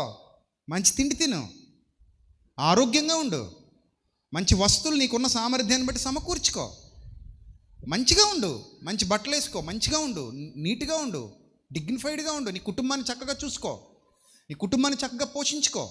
ఎందుకంటే సుఖముగా అనుభవించుటకు, అండర్లైన్ చేసుకోండి ఆ మాట, సుఖముగా అనుభవించుటకు సమస్తమును మనకి ఎలా దయచేస్తున్నాడంట దేవుడు? ధారాళముగా. కొద్దిగానా? ధారాళముగానా? ఎలాగా? ధారాళముగా దయచేయు దేవుని యందు నమ్మిక ఉంచండని ముందు ఏం చేయాలంట? సంఘాన్ని ఆజ్ఞాపించాలంట. సంఘాన్ని ఏం చేయాలి? బతిమలాడాలా? ఏం చేయాలి? ఆజ్ఞాపించాలి. అరే నాయన, మీలో ఎవరైనా ధనవంతులయ్యారా? ఆఫ్ కోర్స్, ఒకవేళ అయితే మంచిదే. చెప్తున్నాను కదా, కొంతమంది ఒకప్పుడు ఒకలా ఉండొచ్చు, కానీ పిల్లలు పెరిగి పెద్దోళ్ళు అయిన తర్వాత జీవితం ఏమైపోద్ది? మారిపోద్ది. పిల్లల ద్వారా కలిసి వస్తుంది కొన్ని కుటుంబాలకి. ఇప్పుడు పిల్లలకి ఏదో ఉద్యోగం వచ్చేసింది. ఇప్పుడు అతను ఎవరో క్రికెటర్ అంట, వైభవ్ సూర్యవంశీ ఏదోనంట, 15 ఏళ్ళంట పిల్లోడికి. ఇప్పుడు ఆ కుటుంబం ఎక్కడ పోద్ది అనుకుంటున్నారు? ఇంకో 4-5 మ్యాచ్లు ఆడేసరికి ఎక్కడికో పోతుంది. ఎందుకు? కోట్లు వచ్చి పడిపోతాయి. సడన్గా డబ్బులు ఉన్నోళ్ళు అయిపోతారు వాళ్ళు. అలాగా ఏదో ఓడలు బళ్ళు అవుతాయి, బళ్ళు ఓడలు అవుతాయని మీ పిల్లలు టాలెంట్ వాళ్ళు గొప్పోళ్ళు అయిపోయారు అనుకోండి, ఇంకా మీరు లెక్కెట్టుకోవడమే. మరి అంతే కదా, మీ పిల్లలు సడన్గా గొప్పోళ్ళు అయిపోతే ఏంటి పరిస్థితి? అంతే, సడన్గా మీరు టర్న్ అయిపోతారు. అప్పుడు గర్వం వచ్చేద్దేమో, అహంకారం, గర్వం. మావాడికి ఎంత తెలుసా నెలకి, మావాడు ప్యాకేజ్ ఎంత తెలుసా, నిన్ను ప్యాక్ చేసేస్తామంటావేమో. మావాడు ఎంత గొప్పడు అయిపోయింది తెలుసా, మా అమ్మాయి ఎంత గొప్పది అయిపోయింది తెలుసా, మా అమ్మాయి ఐఏఎస్ అయిపోయింది తెలుసా, మా అబ్బాయి ఐపీఎస్ అయిపోయింది తెలుసా, లేకపోతే ఇంకా వ్యాపారవేత్త అయిపోయింది తెలుసా, ఇంకో గొప్పడు అయిపోయింది తెలుసా. నువ్వు ఎంత గొప్పోడు అవుతున్నావో, నువ్వు ఎంత ధనవంతుడు అవుతున్నావో గుర్తుపెట్టుకో. ఒకప్పుడు నీకేమీ లేదు. ఒకప్పుడు నువ్వు మొలతాడు కూడా లేకుండా ఈ లోకంలోకి వచ్చావు. ఒకప్పుడు నీకు డొక్ సైకిల్ కూడా లేదు. ఒకప్పుడు నీకు తినడానికి తిండి లేదు, కట్టుకోవడానికి బట్ట లేదు. ఈరోజు నువ్వు హెచ్చింపబడ్డావు. ఇంతగా నన్ను హెచ్చించుటకు నేను నా కుటుంబము ఏ పాటిది అన్నాడు అదే భక్తుడు, అదే దావీదు అన్నాడు ఆ మాట. ఇంతగా నన్ను హెచ్చించుటకు నేను నా కుటుంబము ఏ పాటిది. మేము ఇంత గొప్ప అద్భుతమైన అంతఃపురాల్లో నివసిస్తున్నప్పుడు నా దేవుని మందసం గుడారాల్లో ఉండడం నాకు నచ్చలేదన్నాడు. అందుకే నేను నా దేవుని కొరకు ఏం కట్టాలనుకున్నాడు? మందిరం కట్టాలి. నేను సంపాదించే ప్రతి రూపాయి మందిరం కోసం సంపాదించాలనుకున్నాడు, దేవుని కోసం సంపాదించాలనుకున్నాడు. అలాంటి లక్ష్యాలు కలిగిన వారు ధన్యులు. నేను నా దేవుని కోసం సంపాదించాలి, నా దేవుని కోసం ప్రయాసపడాలనే లక్ష్యం కలిగిన వారు ధన్యులు. అదే చెప్పబడుతుంది వాక్యంలో. ఇప్పుడు పౌలు భక్తుడు చెప్తున్నాడు, ఇహమందు సంఘంలో ఒకవేళ ఎవరైనా ధనవంతులు ఉంటే, తిమోతి ఇలా చెప్పు, సంఘంలో ఉన్న బిడ్డలకి ఇలా చెప్పు, మీరు ధనవంతులు, ఇహమందు ధనవంతులైన వారు, డబ్బులు ఉన్నాయి మీ దగ్గర, గర్వంతో ఉండకండి. డబ్బు ఉందని గర్వపడకండి, అది నికరం కాదు, ఎగిరిపోద్ది. డబ్బు నికరమా? క్షణాల మీద కిందకు వచ్చేస్తావు, క్షణాల మీద. ఇహమందు ధనవంతులైన వారు, మీ అందరికీ తెలుసు, రేమండ్స్ అధినేత రోడ్ల మీదకి వచ్చేసి అడుక్కు తింటున్నాడు పాపం. కారణం, కొడుకు బయటికి గెంటేశాడు తండ్రిని. ఒకప్పుడు ఆయన అత్యంత ధనవంతుడు, తండ్రిదంతా దోచుకుని బయటికి గెంటేశాడు కొడుకు. మన కళ్ళ ముందు చూసిన వార్తది. ఊహిస్తాడు అసలు అతను? బిడ్డ పుట్టినప్పుడు ఎంత ఆహ్లాదంగా ఆనందంగా ఎత్తుకుని గుండెల మీద పెట్టుకుని పెంచుకున్నాడో పాపం. ఒకరోజు ఈడే నన్ను గుండెల మీద దాన్ని బయటికి గెంటేస్తాడని ఊహించి ఉండకపోవచ్చు కదా. అందుకే బళ్ళు వాళ్ళు అవుతాయి, వాళ్ళ బళ్ళు అవుతాయి. దేవుని కృప లేకపోతే మన జీవితాలు కూడా అంతే. గుర్తుపెట్టుకోండి, నువ్వు ఎదగాలి, నువ్వు గొప్పోడు అవ్వాలి, గొప్పదాని అవ్వాలి, కానీ నీ సంకల్పం మంచిది అవ్వాలి. యేసుప్రభు అదే చెప్పాడు ఆ ధనవంతుడితో, అరే నాయనా, నీకు అన్నీ బాగున్నాయి, నీతి సూత్రాలు పాటిస్తున్నావు, కానీ ఒక్క విషయంలో నీకు కొదువు ఉంది, ఒక్క విషయంలో నీకు కొదువు ఉంది. నువ్వు నన్ను వెంబడించు, బేదల కోసం నీ ఆస్తిని ఖర్చు చేయి, ఖర్చు చేయి, ఖర్చు చేయని చెప్పడం నచ్చలేదు ఆయనకి. ఖర్చు పెట్టమని చెప్పిన మాట నచ్చలేదు. అది దేవుని ఎడల ధనవంతుడుగా ఉండని చెప్పాడు ప్రభు, అది నచ్చలేదు. అది నచ్చక వ్యసనపడుచు బాధపడుచు వెళ్ళిపోయాడంట. వెళ్ళిపోయాడు. ఇంకెప్పుడు ప్రభు దగ్గరికి తిరిగి వచ్చి ఉండకపోవచ్చు. కానీ నేను ఎప్పుడు బాధపడతాను, ఏదో ఒక రోజు అతను మరణించి ఉండొచ్చు. ఆ రోజు ఇక్కడ అన్నీ వదిలేసి, శరీరాన్ని కూడా వదిలేసి వెళ్ళిపోయి ఉండొచ్చు. ఇప్పుడు అక్కడికి వెళ్ళి ఎత్తుక్కుంటాడు, తలుపు తడతాడు, కానీ లాక్ ఓపెన్ అవ్వదు. ఎందుకంటే అతను భూమి మీద చాలా సమకూర్చుకున్నాడు, పరలోకంలో అతను ఏమీ కూర్చుకోలేదు. పరలోకంలో అతనికి ఏమీ లేదు, అతనికి ఏమీ దక్కలేదు. నీతిక్రియలు లేవు, సత్క్రియలు లేవు, స్వార్థ సంబంధమైన కార్యక్రమాలు లేవు, ఆత్మల రక్షణ కొరకు పడిన ప్రయాస లేదు, బేదల పోషణ కొరకు చేసింది ఏమీ లేదు. అన్నీ భూమి మీద వదిలేశాడు, ఒంటరిగా పోయాడు అక్కడికి. ఇప్పుడు అక్కడ అతనికి ఏమీ దొరకదు, ఏమీ దక్కదు. అందుకే ఇక్కడ ఏమంటున్నాడు తిమోతి పత్రికలో చూడండి, యహమందు ధనవంతులైన వారు గర్విష్ఠులు కావద్దు. మొదటిగా అస్థిరమైన ధనమునందు నమ్మిక ఉంచక సుఖముగా నువ్వు అనుభవించటానికి. నువ్వు ఇప్పుడు సుఖంగా ఉన్నావా లేదా? ఉన్నావు సుఖంగా? నీకు ఎవరిస్తున్నారు సుఖంగా అనుభవించడానికి? ఇవన్నీ దేవుడే. దేవుడే ఒకపోతే నీకు సుఖం ఎక్కడిది? అంత బాధే. ఒక్కోసారి మనం ఊహించమండి. నిన్న ఒక వార్త వచ్చింది. ఆఫ్రికాలో సహారా ఎడారి అని ఉంది, చాలా పెద్దది, చాలా భయంకరమైన ఎడారి అది. ఆ సహారా ఎడారిల గుండా ఒక ట్రక్ వెళ్తుంది 50 మంది ప్రయాణికులతో. సరిగ్గా మధ్యలోకి వెళ్ళాక ట్రక్ పాడైపోయి ఆగిపోయింది. కనెక్షన్స్ దొరకలేదు వాళ్ళకి. అందులో ఇద్దరు మేము ఏదోలా వెళతాం, సహాయం తెస్తాం అని చెప్పి వాళ్ళిద్దరు నడక ప్రారంభించారు ఆ ఎడారిలో. సడన్గా వాళ్ళకి తెలియకుండా ఉష్ణోగ్రతలు పెరిగిపోయినాయి, విపరీతమైన ఉష్ణోగ్రత. ఆ ఇసుకలో నిలువ నీళ్ళలేదు, ట్రక్కులో ఉండలేరు. ఎందుకో తెలుసా? ట్రక్ మీద కాలు పెడితే బొబ్బలు ఊడిపోతాయి. ట్రక్ కూడా ఏమైపోద్ది? ఇసుకలో వేడెక్కిపోద్ది. టైర్లు అలాగే ఇసుకలో ఉండిపోతే కాలిపోతాయి, కరిగిపోతాయి. టైర్లు కరిగిపోయి ట్రక్ వేడెక్కిపోయి నీళ్ల చుక్క దొరక్క శరీరాలు బొబ్బలు వచ్చేసి 50 మంది అక్కడ చచ్చిపోయారు. 50 మంది చచ్చిపోయారు. వాళ్ళకి ఎటు వెళ్ళడానికి దారి దొరకలా, విపరీతమైన ఉష్ణోగ్రతలు. 50 మంది చచ్చిపోయారు. వాళ్ళు ఊహించలేదు ట్రక్ ఆగిపోద్దని. మార్గ మధ్యలో వెళ్ళిపోతాం కదా, ట్రక్ బాగుంది కదా, బండి కండిషన్లో ఉంది కదా, వెళ్ళిపోతాం కదా అనుకున్నారు వాళ్ళు. కానీ మధ్యలో ఆగిపోయింది. ఇద్దరు మాత్రం ఇంకొక కాసేపు ఉంటే చచ్చిపోతారనమాట. వాళ్ళు అలా బయటపడ్డారట. వాళ్ళని హాస్పిటల్లో పెట్టి ట్రీట్మెంట్ ఇస్తున్నారు. వాళ్ళిద్దరు బతికారు. అది నడక ప్రారంభించి చివరికి వాళ్ళకి గమ్యం దొరికింది. ఎడారిలో ఎటుపోతున్నా మనకు గమ్యం దొరకదు, అన్నీ ఇసగొట్లే. ఎటు వెళ్తామో తెలీదు, దారేటో తెలీదు. అలాంటి దిక్కుతోచని పరిస్థితులు వస్తాయి ఒక్కోసారి మనిషికి. మన ఊహలకు అందదండి జీవితం. ఎప్పుడేం జరుగుద్దో మన చేతుల్లో ఉండదు. అందుకే ఎప్పుడు విర్రవేయకూడదు. నాకు ధనం ఉంది, నాకు గర్వంతో అహంకారంతో విర్రవీగితే ధనవంతులే ఒక్కోసారి ఫ్లైట్ ఎక్కుతారు. అది ఎక్కడ కూలిపోద్దో తెలీదు. అడవుల్లో పడిపోవచ్చు, ఎడారుల్లో పడిపోవచ్చు, ఉగ్రవాదుల స్థావరాల మధ్యలో దిగిపోవచ్చు. ఇప్పుడు ఇక్కడ గొప్పోడుగా ఉన్నాడు, అక్కడికి వెళ్ళి అడుగు తినాల్సిన పరిస్థితి రావచ్చు. గాల్లోకి లేచేంత వరకే నీ గొప్పతనం, అది దిగేది నీ చేతుల్లో లేదు. అలా తప్పిపోయిన వాళ్ళు, దారి తప్పిపోయిన వాళ్ళు, పోయిన వాళ్ళు చాలామంది ఉన్నారు ప్రపంచంలో. అందుకే ఎప్పుడు విర్రవేయకూడదు, ఎప్పుడు అహంకారంతో రెచ్చిపోకూడదు. అహంకారంతో గర్వంతో విర్రవీగేవాడు ఎవ్వడు బాగుపడినట్టు చరిత్రలో లేదు. వాళ్ళకి దైవాశీర్వాదాలు లభించవు, దైవ దీవెనలు ఉండవు వాళ్ళ మీద. జీవితం ఎప్పుడు మన చేతుల్లో ఉండదు. దేవుని కృప లేకపోతే ఎటుపోతుందో ఎవరికి తెలీదు. బళ్ళు వాళ్ళు అవుతాయి, వాళ్ళు బళ్ళు అవుతాయి. అది గుర్తెట్టుకుని మసులుకోవాలి. అందుకే ఇక్కడ ఏం చెప్తున్నాడంటే, నాయనా మనకు సమస్తము సుఖంగా అనుభవించడానికి ధారాళంగా దయచేయి, దేవుని యందే నమ్మిక ఉంచండి. మీరు నమ్ముతారో నమ్మరో, నేను మంచం మీద పడుకున్న ప్రతిసారి, నా జీవితాన్ని చూసుకున్న ప్రతిసారి, నేను కారులో ప్రయాణిస్తున్న ప్రతిసారి, నేను విమానం ఎక్కిన ప్రతిసారి, నేను మంచి ఆహారం తింటున్న ప్రతిసారి నా తండ్రిని గుర్తు చేసుకోకుండా ఎప్పుడూ ఉండను.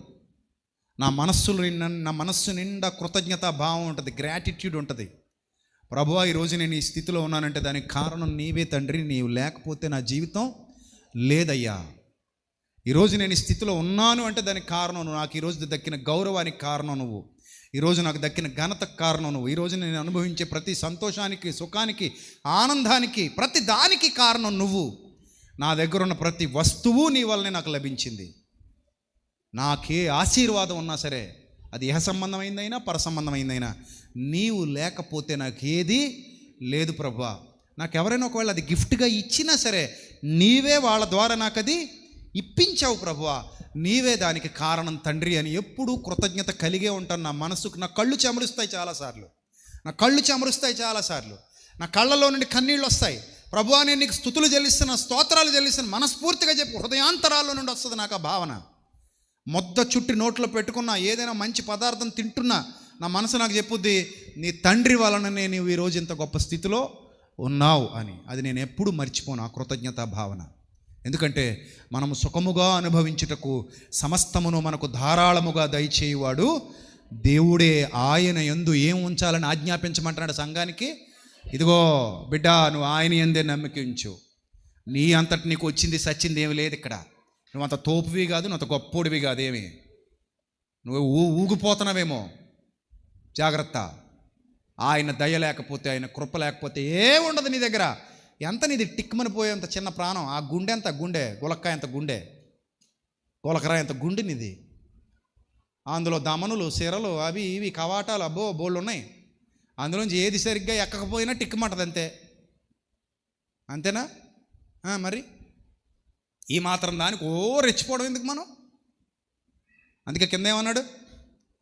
19వ వచనం, 19 వారు 18 వారు సంఘానికి చెప్పమంటున్నాడు. తిమోతికి రాసిన మొదటి పత్రిక 6:18 సంఘానికి చెప్పమంటున్నాడు తిమోతితో. వారు వాస్తవమైన జీవాన్ని సంపాదించుకునే నిమిత్తం, పరలోకం అది, నిత్య జీవం అది, వాస్తవమైన జీవాన్ని సంపాదించుకునే నిమిత్తం ఇదిగో ఇక్కడ వేసేసుకుంటున్నాను అనుకుంటున్నామేమో పునాది, రాబోయే కాలానికి మంచి పునాది తమ కొరకు వేసుకోవాలి. ధనవంతుడా, అధికారి చేయలేకపోయాడు. యేసుప్రభు దగ్గరికి వచ్చినాడు, ఇక్కడ వేసుకున్నాడు మంచి పునాది, అక్కడ వేసుకోలేకపోయాడు. ఇక్కడ సంపాదించాడు, అక్కడ సంపాదించుకోలేకపోయాడు. ఇక్కడ పోగు చేసుకున్నాడు, అక్కడ పోగు చేసుకోలేకపోయాడు. ఇక్కడ ఖర్చు పెట్టుకున్నాడు, అక్కడ కోసం ఏమీ ఖర్చు పెట్టుకోలేకపోయాడు. అసలు తన సంపాదనలో దేవుని ఎడల ధనవంతుడే కాలేదు. అతని సంపాదనలో దేవునికి భాగమే ఇవ్వలేదు. అతని సంపాదనలో దేవునికి వాటా ఇవ్వలేదు. దేవుని సత్కార్యాలు చేయలేదు, నీతి కార్యాలు చేయలేదు, గొప్ప కార్యాలు చేయలేదు. అందుకే వాస్తవమైన జీవమును సంపాదించుకునే నిమిత్తము రాబోయే కాలానికి మంచి పునాది తమ కొరకు వేసుకొనుచు ఏమేం చేయాలో చెప్తున్నాడు. ఆ డబ్బుతో, మీకున్న డబ్బుతో ఏమేం చేయాలో చెప్తున్నాడు. మేలు చేయాలి, నెంబర్ 1. సత్క్రియలను ధనం సంపాదించుకోవాలి, నెంబర్ 2. ఇచ్చే గుణం కలిగి ఉండాలి, ఔదార్యం. నేను ఆ పాట రాసినందుకు ఎంతమంది ఎదవలు ఏడిచారో. ఏది ఇచ్చే గుణం, దేవుడు మెచ్చే గుణం, ఆ పాట రాసినందుకు కొంతమంది కుళ్ళు ఎదవలు ఏడిచారట.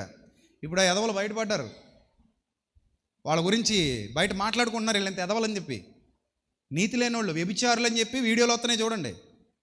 ఉంటారు అలాగే, దేవుడే బయట పెడతాడు, మనం మాట్లాడక్కర్లా. సత్యానికి ఎప్పుడు అడ్డు రాకూడదు. అది సత్య సంబంధమైనది అయితే నీకున్న కుళ్ళు బయట వేసుకోకూడదు. అది సత్యం. అది ఆ పాటలో ఏ దోషం లేదు. అది ఉన్నతమైన పాట, అది ఉన్నతమైన ఆలోచనలతో కూడిన పాట, పరిశుద్ధాత్మ సహాయంతో రాసిన పాట. అలా భక్తుల మీద బడి ఏడిసి, భక్తిహీనుల మీద బడి ఏడిసి ఆ ఏడుపు నువ్వు పెద్ద భక్తిహీనుడు అని నిరూపించింది ఇప్పుడు. అందుకే చదవండి, ఏమంటున్నాడు? ఔదార్యం అంటే ఇచ్చే గుణం. ఇచ్చే గుణం దేవుడు మెచ్చే గుణం. ఔదార్యం అంటే ఏంటది? ఇచ్చే గుణము. ఇచ్చే గుణాన్ని ఏమంటారు? ఔదార్యము అంటారు. అర్థమైందా? ఔదార్యము గలవారును తమ ధనములో ఇతరులకు పాలిచ్చేవారునై ఉండవలనని వారికి ఆజ్ఞాపించు అన్నాడు. బతిమలాడమన్నాడా, ఆజ్ఞాపించమన్నాడా? ఆజ్ఞాపించమన్నాడు. కాబట్టి ఇంటికి వెళ్ళగానే ప్రార్థనలో మీ పిల్లల్ని ఆశీర్వదించండి. ఏమని? అరే బిడ్డలారా, మీరు నాకంటే ఎక్కువ సంపాదించాలరా అని ఆశీర్వదించండి. చూసారా ఎంత విచిత్రంగా ఉందో వాక్యం? ఒక లోకస్తుడు కూడా అలాగే ఆశీర్వదిస్తాడు, కానీ ఒక విశ్వాసి కూడా ఆశీర్వదిస్తాడు బిడ్డల్ని. అరే కుమారుడా, కుమార్తె, నా బిడ్డలారా, మీరు నాకంటే ఎక్కువ సంపాదించాలి, నాకంటే ఎక్కువగా దేవుని పని చేయాలి. ఆశ అది. మన బిడ్డల మీద మనకు ఆశ ఉంటుంది. నువ్వు నాకంటే ఎక్కువ సంపాదించు, నాకంటే ఎక్కువ పేరు సంపాదించు, నాకంటే ఎక్కువ ఘనత సంపాదించు, నాకంటే గొప్పడు వైపు, నాకంటే గొప్పగా బతుకు, నాకంటే సుఖంగా బతుకు, సంతోషంగా బతుకు. కానీ నాకంటే గొప్పగా నువ్వు ఏం చేయాలి? దేవుని పని చేయాలి, ఆయన చిత్తాన్ని జరిగించాలి, ఆయన మార్గాల్లో నడవాలి, ఆయన సంకల్పానుసారంగా జీవించాలి, ఆయనను మహిమపరిచే బ్రతుకు బ్రతకాలి, ఆయన కోసం ఉన్నతంగా బ్రతకాలి, నిత్య జీవాన్ని స్వతంత్రించుకోవాలి. నా కుమారుడు, నా బిడ్డ వాళ్ళకు ఉండాలి అని ఆశీర్వదించి నీ బిడ్డల్ని, నీ పిల్లల్ని అలాగే ఆశీర్వదించు. ప్రతిరోజు ఆశీర్వదించు, ప్రతిరోజు ఆశీర్వదించు. నువ్వు ప్రార్థన చేసిన ప్రతిసారి దావీదులాగా ఆశీర్వదించు. ఎంత బాగా ఆశీర్వదించాడు కదా ఇందాక మనం చదువుకుని వచ్చినాల్లో. ఎంత బాగా ఆశీర్వదించాడు. గాక గాక గాక అంటాడు. ఇంకా సంపాదించాలరా బిడ్డ, నాకంటే ఎక్కువ సంపాదించాలరా బిడ్డ, దేవుడికి ఇంకా నాకంటే ఎక్కువ ఆస్తి ఇవ్వాలి, నాకంటే ఎక్కువ డబ్బు నీకు ఇవ్వాలి. కానీ నువ్వు తిమోతి పత్రికలో రాయబడిన విధంగా జీవించాలి. లోకంలో ఉన్న ధనవంతుల్లాగా నువ్వు జీవించడానికి వీలు లేదు. నువ్వు దేవుని ఎడల ధనవంతుడు కావాలి. నీ ధనాన్ని ఇంకా సంపాదించాలి, నువ్వు దేవుని కోసం ఖర్చు చేయాలి, ఇంకా సంపాదించాలి, నువ్వు దేవుని సేవలో వాడాలి, దేవుని చిత్తాన్ని నీ ద్వారా జరిగించాలి. అలాంటి ఘనుడైన దేవుని బిడ్డగా నువ్వు మారాలి. సొలొమోనులాగా దేవుని పరిచర్య చేయాలి. కానీ సొలొమోనులా దారి తప్పకూడదు. అర్థమైందా? దావీదులాగా దేవుని పరిచర్య చేయాలి, అపోస్తలులాగా దేవుని పరిచర్య చేయాలి, అపోస్తలులాగా తిమోతిలాగా నువ్వు దేవునిలో వాడబడాలి. నా కుమార్తె, నా కుమారుడా, నువ్వు దేవుని బిడ్డగా ఉండాలి. అప్పుడు నిన్ను ఆయన విడువడు, ఎడబాడు. నువ్వు ఏ మార్గంలోకి వెళ్ళినా నీకు ఆయన తోడుగా ఉంటాడు. ఆయన నిన్ను హెచ్చిస్తాడు తప్ప తగ్గించడు. ఆయన నిన్ను బలపరుస్తాడు తప్ప విడనాడడు. ఎందుకంటే ఆయన లేకపోతే మనం లేవండి. నిజం చెప్తున్నా. ఆయన లేకపోతే మనం గుంటూరు మీటింగ్స్ ముగించుకుని వస్తున్నాం చెల్లెమ్మ నేను. దారిలో కారు మా ముందు వెళ్తున్న కారు డివైడర్ ఎక్కేసింది. తుక్కు పాప మళ్ళీ ఎక్కడికి వెళ్ళి వస్తున్నారు. మరి ఎక్కడికి వెళ్ళి వచ్చినారో అందరూ గుండుతో ఉన్నారట. అందరికి గుండు పగిలిపోయింది, రక్తాలు. మరి ఏ గౌరీపట్నం అని వెళ్ళారేమో, మరి ఎక్కడికి వెళ్ళారో తెలీదు. సో వెంటనే అంబులెన్స్ వచ్చింది. మాకు అంబులెన్స్ ఎదురైంది. చెల్లి ఫోన్ చేసి చెప్పింది ఇక్కడ యాక్సిడెంట్ అయిందని. మేము చూసేసరికి అందరిని అంబులెన్స్ ఎక్కిచ్చేస్తారు, తీసుకెళ్ళారు. ఎంతమంది బ్రతికారు, ఎంతమంది చనిపోయారో తెలియదు. అప్పుడు నేను అనుకుంటాను, అయ్యా నేను ఎన్ని ప్రయాణాలు చేసేసానో ఈ కారు మీద. నా కారు డొక్కు అయిపోయింది. అప్పుడే 1,00,000 కిలోమీటర్లు తిరిగేసాం. ఎన్ని ప్రయాణాలు చేసేసామో, రాత్రి అనక పగలనక, అర్ధరాత్రి అని లేదు, అపరాత్రి అని లేదు, తిరిగాం. కానీ నీ కృప నన్ను విడవలేదు, నీ కృప నన్ను ఎడబాయలేదు. నువ్వు వదిలేస్తే నేను ఇంటికే రాలేను, రాగలనా? నువ్వు వదలలేదు కాబట్టి ఎక్కడికి వచ్చాను? ఇంటికి వచ్చాను. అందుకే ఇంటికి వచ్చిన వెంటనే ఆయన మహింపరుస్తాను. వెళ్ళే ముందు ఆయన్ని శరణు కోరుకుంటాను, ప్రభువా నీ చిత్తం అని అడుగుతాను. కాబట్టి అలాంటి మంచి భక్తి జీవితం మీ అందరిలో ఉండాలి. గుర్తుపెట్టుకోండి. ఈ ప్రసంగం ఎప్పటికీ మర్చిపోకండి. దేవుని ఎడల మీరు అందరూ ధనవంతులు కావాలి. మీ పిల్లలు దేవుని ఎడల ధనవంతులు కావాలి. మన బ్రతుకాలం అంతా దేవుని చిత్తాన్ని జరిగించి లోకాన్ని విడిచిపెట్టి దేవుని సన్నిధికి చేరుకోవాలి. అలా మీ పిల్లలు ఆశీర్వదింపబడుదురుగాక, అలా మీ పిల్లలు దీవించబడుదురుగాక, అలా మీ పిల్లలు బాగా సంపాదించి మీకంటే ఎక్కువ దేవుని సేవ చేయుదురుగాక. మీ పిల్లలు కాదు, మన పిల్లలు ఇంకెక్కువ సంపాదించి గొప్పగా ఘనంగా దేవుని కార్యాలు. కొర్నేలు ధనవంతుడే కానీ స్వార్థపరుడైన ధనవంతుడు కాదు. అరిమతయి యోసేపు కూడా ధనవంతుడే కానీ స్వార్థపరుడైన ధనవంతుడు కాదు. అబ్రహాం కూడా ధనవంతుడే కానీ స్వార్థపరుడైన ధనవంతుడు కాదు. అలాంటి వాళ్ళు ఉండాలి. నా కలిమిలో కూడా నేను దేవుణ్ణి సంతోషపరిచేవాడిగా ఉండాలి తప్ప గర్వంతో అహంకారంతో విర్రవీగి నాకు ఎంత ఉందో చూసావా, నాకు ఏముందో చూసావా అని చెప్పుకునే నీచమైన మనస్సాక్షి మనలో ఉండడానికి వీలు లేదు. ఇహమందు ధనవంతులైన వారు ఎలా ఉండాలో కూడా బైబిల్ గ్రంథం సెలవిస్తోంది. వారికి ధనం ఎలా సమకూర్చబడుతుందో కూడా బైబిల్ గ్రంథం సెలవిస్తోంది. దాన్ని ఎలా ఖర్చు చేయాలో కూడా బైబిల్ గ్రంథం సెలవిస్తోంది. పిల్లల్ని ఎలా దీవించాలో బైబిల్ గ్రంథం సెలవిస్తోంది. ఆ అధికారిలాగా లోకాసు వార్తలో ఉన్న ఆ ధనవంతుడిలాగా ఎలా ఉండకూడదో కూడా బైబిల్ గ్రంథం సెలవిస్తోంది. కాబట్టి విన్న వాక్యం మీ హృదయములలో 30 60 100 సమృద్ధిగా ఫలించి మిమ్మల్ని మీ కుటుంబాల్ని హెచ్చైన స్థితిలోనికి నడిపించి దీవించి ఆశీర్వదించునుగాక. ఆమెన్. తల్ల వంచండి, ప్రార్థన చేసుకుందాం. మహాపరిశుద్ధుడా మా కన్న తండ్రి, ఈ సుదీర్ఘ ప్రసంగంలో ఎన్నో విలువైన సంగతులు మీ పిల్లలకు నేర్పించాను. ప్రభువా, వారు విని విడిచిపెట్టక విన్న వాక్యమును అనుసరించి జీవించగలిగే భాగ్యాన్ని ప్రసాదించండి. ఈ ప్రసంగం ద్వారా అనేకులను మేల్కొల్పండి, అనేకుల హృదయాలను మీరు కట్టండి, నిలబెట్టండి. ప్రభా, మేము తలపెట్టిన ప్రతి కార్యము మీ శక్తిలో, మీ ఆలోచనలో, మీ ప్రేమలో, మీ కృపలో ప్రభా మా సామర్థ్యము కొలది వర్ధిల్లునట్లు సహాయం దయచేయండి. మాకు కలిగినవన్నీ మీవి, మీరు మాకు ఇచ్చేవి మీవి, మీరు మాకు ఇవ్వబోయేవి మీవి. ప్రభా, మాకు కలిగిన సమస్తాన్ని బట్టి మిమ్మల్ని మేము మహిమపరచాలని అనుకుంటున్నాం. ప్రభా, మమ్మల్ని ఇంకని, మా సంఘాన్ని, మా బిడ్డల్ని ఇంకా ఆశీర్వదించండి. వారి ద్వారా గొప్ప కార్యాలు జరిగించుకోండి. ప్రపంచంలో గొప్ప మేలు చేసేవారిగా, అనేకుల్ని దీవించేవారుగా, అనేకులను ఆశీర్వదించేవారుగా, అనేకులకు ఉపయోగపడేవారుగా, అనేకులకు ఆకలి తీర్చేవారుగా, అనేక సత్కార్యాలు చేసేవారిగా, అనేక ఘనమైన కార్యక్రమాలు చేసేవారిగా, నశించిపోతున్న ఆత్మలను రక్షించేవారిగా, సత్య సువార్తను అలుపెరుగక ప్రకటించేవారిగా మా కుటుంబాలు, మా బిడ్డలు ఉండినట్లు వారిని బహుగా దీవించి ఆశీర్వదించమని, మీ కృప కనికరం వారికి తోడుగా ఉంచమని, మా అందరికీ తోడుగా ఉంచమని ప్రభా, మీ పిల్లలు తలపెట్టు ప్రతి పనిలో మీరు తోడుగా ఉండి నడిపించమని వేడుకుంటూ సమృద్ధికరమైన జీవితాన్ని మీ బిడ్డలకు ప్రసాదించమని, పరలోకమందు అక్షయమైన ధనాన్ని సంపాదించుకోగలిగే శక్తిని బిడ్డలందరికీ అనుగ్రహించమని, ఘనత మహిమ ప్రభావములు మీకు మాత్రమే చెల్లిస్తూ ప్రభా, ఈ వారంలో గుంటూరు పట్టణంలో జరిగిన సభల విషయంలో మీరు చేసిన మేలులను బట్టి, ఉపకారములను బట్టి మీకు స్తుతులు స్తోత్రాలు చెల్లిస్తూ ప్రభా, ఆ విత్తబడిన వాక్యం అక్కడున్న అనేకుల హృదయాల్లో 30 60 100 ఫలించినట్లు ఆ సభలకు సహకరించిన జ్యోతక కుటుంబానికి, మరి ముఖ్యంగా ఆ సభలకు సహకారులుగా ఉండి ఎంతమంది పిల్లలైతే తమ కష్టార్జితాన్ని ఇచ్చారో వారి కుటుంబాలకు, అక్కడ కానుకలు ఇచ్చినటువంటి ఆ బిడ్డల కుటుంబాలకు ప్రతి ఒక్కరికి మీ కాపుదలను గ్రహించి రెట్టింపు దీవెన ఆశీర్వాదాలు వారికి ప్రసాదించమని, అలాగే ఈ నెల 18 19 తేదీలలో గురజాడ కళాక్షేత్రంలో మీ బిడ్డలిద్దరూ నిలబడి తండ్రి, పార్దు గారు, కిషోర్ గారు, వారి కుటుంబాల ద్వారా తండ్రి, ఇంకా అనేక మంది సహకారులైన బిడ్డల ద్వారా 2 రోజులు జరగబోతున్నటువంటి ఆ సభలు గురజాడ కళాక్షేత్రం వైజాగ్ ఘనంగా మీ నామానికి మహిమకరంగా జరిగించమని, మాకు కావలసిన వనరులన్నీ సమకూర్చమని, కష్టపడుతున్న బిడ్డలందరినీ మీరు దీవించి ఆశీర్వదించమని, మీ చిత్తం యొక్క సంపూర్ణతల బిడ్డలందరినీ నిలువబెట్టమని, మా ద్వారా ఇంకా ఘనమైన కార్యాలు జరిగించుకోమని వేడుకుంటూ, ఘనత మహిమ ప్రభావములు మీకు మాత్రమే చెల్లిస్తూ యేసుక్రీస్తు ప్రభు వారి దివ్యనామంలో ఈ ప్రార్థన మనవులు సమర్పించి మీ వద్ద నుండి తిరిగి పరలోకపు జవాబు పొందుకుంటున్నాం మా కన్న తండ్రి. ఆమెన్. దేవుని నామానికి మహిమ కలుగునుగాక. దేవుని చిత్తం మీ అందరి జీవితాల్లో నెరవేర్చబడునుగాక. దేవుని యొక్క వాక్యాన్ని విన్నటువంటి మీరు దానిని విడిచిపెట్టక మీ హృదయాలలో ఫలించే విధంగా మీరు సిద్ధపాటు కలిగి ఉండాలని మనస్ఫూర్తిగా మీ అందరినీ కోరుకుంటూ నా మాటలు ముగిస్తున్నాను. God bless you all, love you all. దేవుడు మీ కుటుంబములకు తోడై ఉండి నడిపించునుగాక. ఆమెన్.